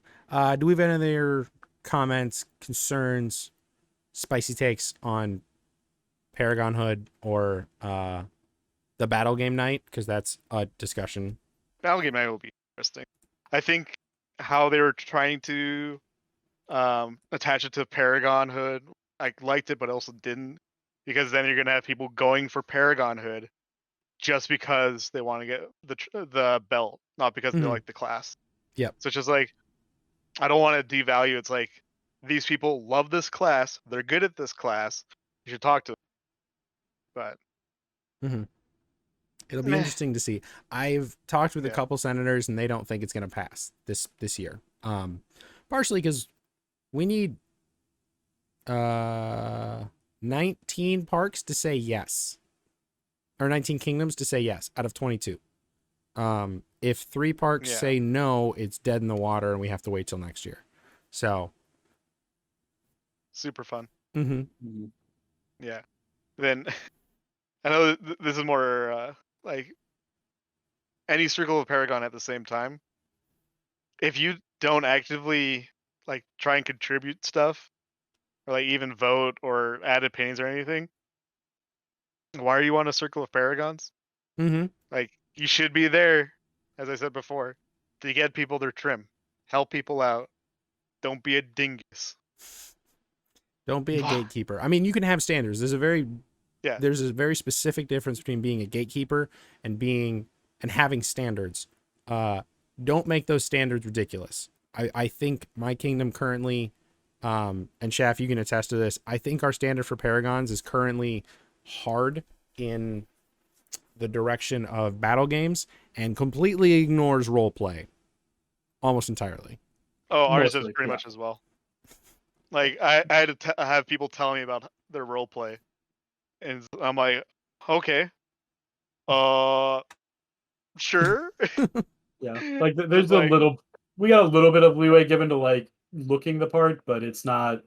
Yeah. But it's definitely heavily focused on being effective on the battlefield. Yeah, 100%. And that's why, like, the other thing that I find a lot of people like don't do is they also don't teach their class at all. They're like, oh, I'm trim, and then they go and off and don't try and help anyone else. I think that's something you should always be teaching, because insight, my mom was a teacher for 20 something years. You learn something better when you teach it. Yeah. Because you have to explain it in a way you don't normally think. Literally the way I got Paragon was basically teaching Bard to a person going for Wizard, or a healer, a person going for Warrior, and a person going for Assassin. That's what we did in the vehicle as we drove around almost the country to do shit. And we got stupid fast. Like, we learned shit stupid quick because we were just paying attention to each other, learning from each other, and then teaching each other the same shit. And yeah, do that. Go teach people, go listen, go learn. But always take it with a grain of salt. Some people have really weird tactics. Like my 30 poison druid list. It should make sense. It does. There's fun lists out there that are ridiculous. You're allowed to have fun. Yes. Oh, the other big thing, man, you have to protect people from that burnout on the path. Because, man, I was so close to giving up before I got my monk trim.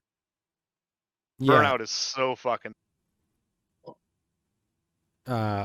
If you feel or see someone having burnout, or you feel yourself having burnout, play a different class for a while.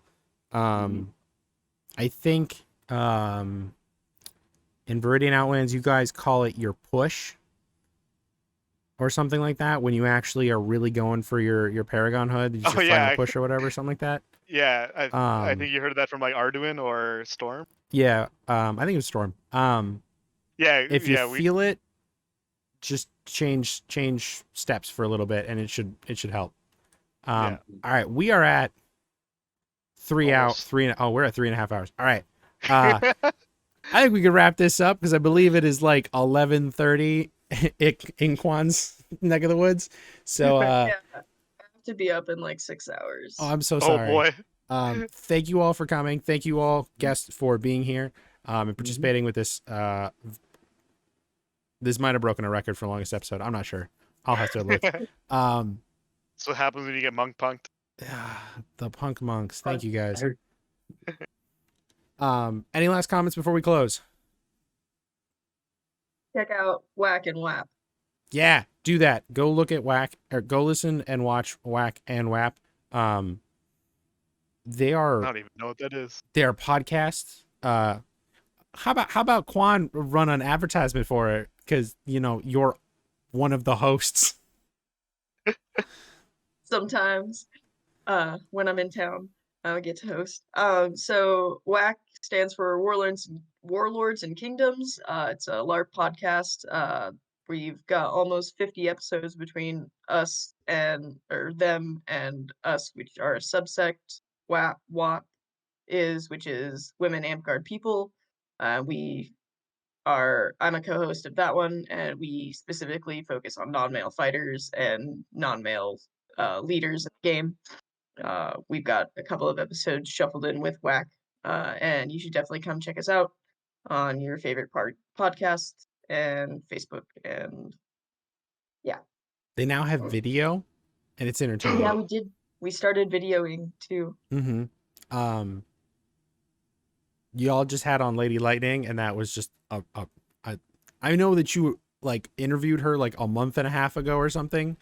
It was in February. Was it? Oh God. Yeah. Okay, you did it a while ago. It was. But that episode was fantastic. I highly recommend, especially if you're like a numbers nerd like me and you really like data and stuff. So go be a numbers nerd. Lots of stats. It was a great episode. I want data. And Lightning pulls it from the orc and gives it to us in a very real, beautiful fashion. It's great. Right? Yeah. Before I came on here, I was like, I wonder if Lightning's ever like seen how many melee classes have female or non-male paragons.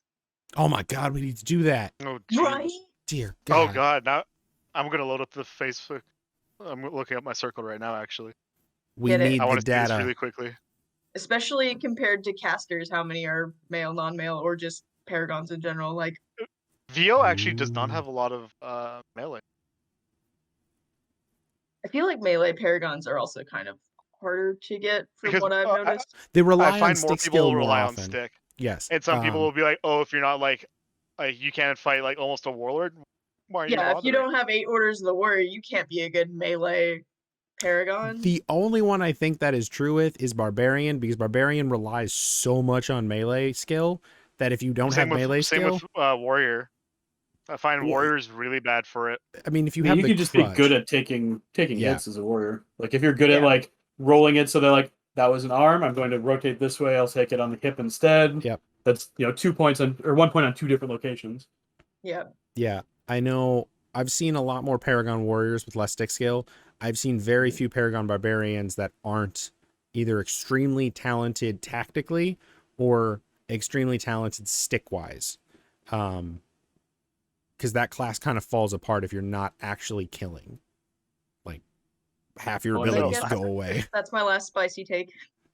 I have the stats for how many on the VO are Is it very, very skewed? Because that's my guess. How's it doing? 5%. Oh. Yep. Okay. We have, out of 18 people, we have 1 female Paragon. All right. Although if I actually open up the watch list, grab the actual one and not the one I've blacked out, I'm not sure. Okay. I'm gonna have to I'm like, I message don't want to Lightning share this. tomorrow. Okay, on the actual one, we have 1, 3, 4, 5, 6. 6 out Six on the of watch list. I think it's 15. Yeah. That's not So bad. it's almost 50-50. Better. We have currently one active female Paragon. I'm betting I might be able to pull that. I'm gonna look through. I don't want to sink myself into this project. Well, damn it. I am gonna go to bed, and you All right. guys have fun with this last spicy take. Adios, y'all. Glad We're I could gonna help. close it up here. I don't want to sink myself into the project of saying I'm gonna go find out the statistics behind non-male paragons. But we'll probably find that data out soon. Hopefully this episode will be up on. Oh, this episode will be up on Friday, and I don't have our next episode because we had to reschedule one. So, bid you all adieu, and Virtual Merrick will roll us out. This has been another episode of The Paragon Path. If you liked what you heard or saw, please drop us a like and follow on YouTube or Spotify or Google Music or anywhere else that you can find us. We have a Facebook page on The Path that lets you know when we're recording, what you can join into, and what to expect next. We record these episodes live every other weekend on the Kingdom of Polaris Discord. Link is in the comments. If you'd like to learn more, please subscribe, comment, or just drop us a line. As always, happy to see you on the field. See you next time.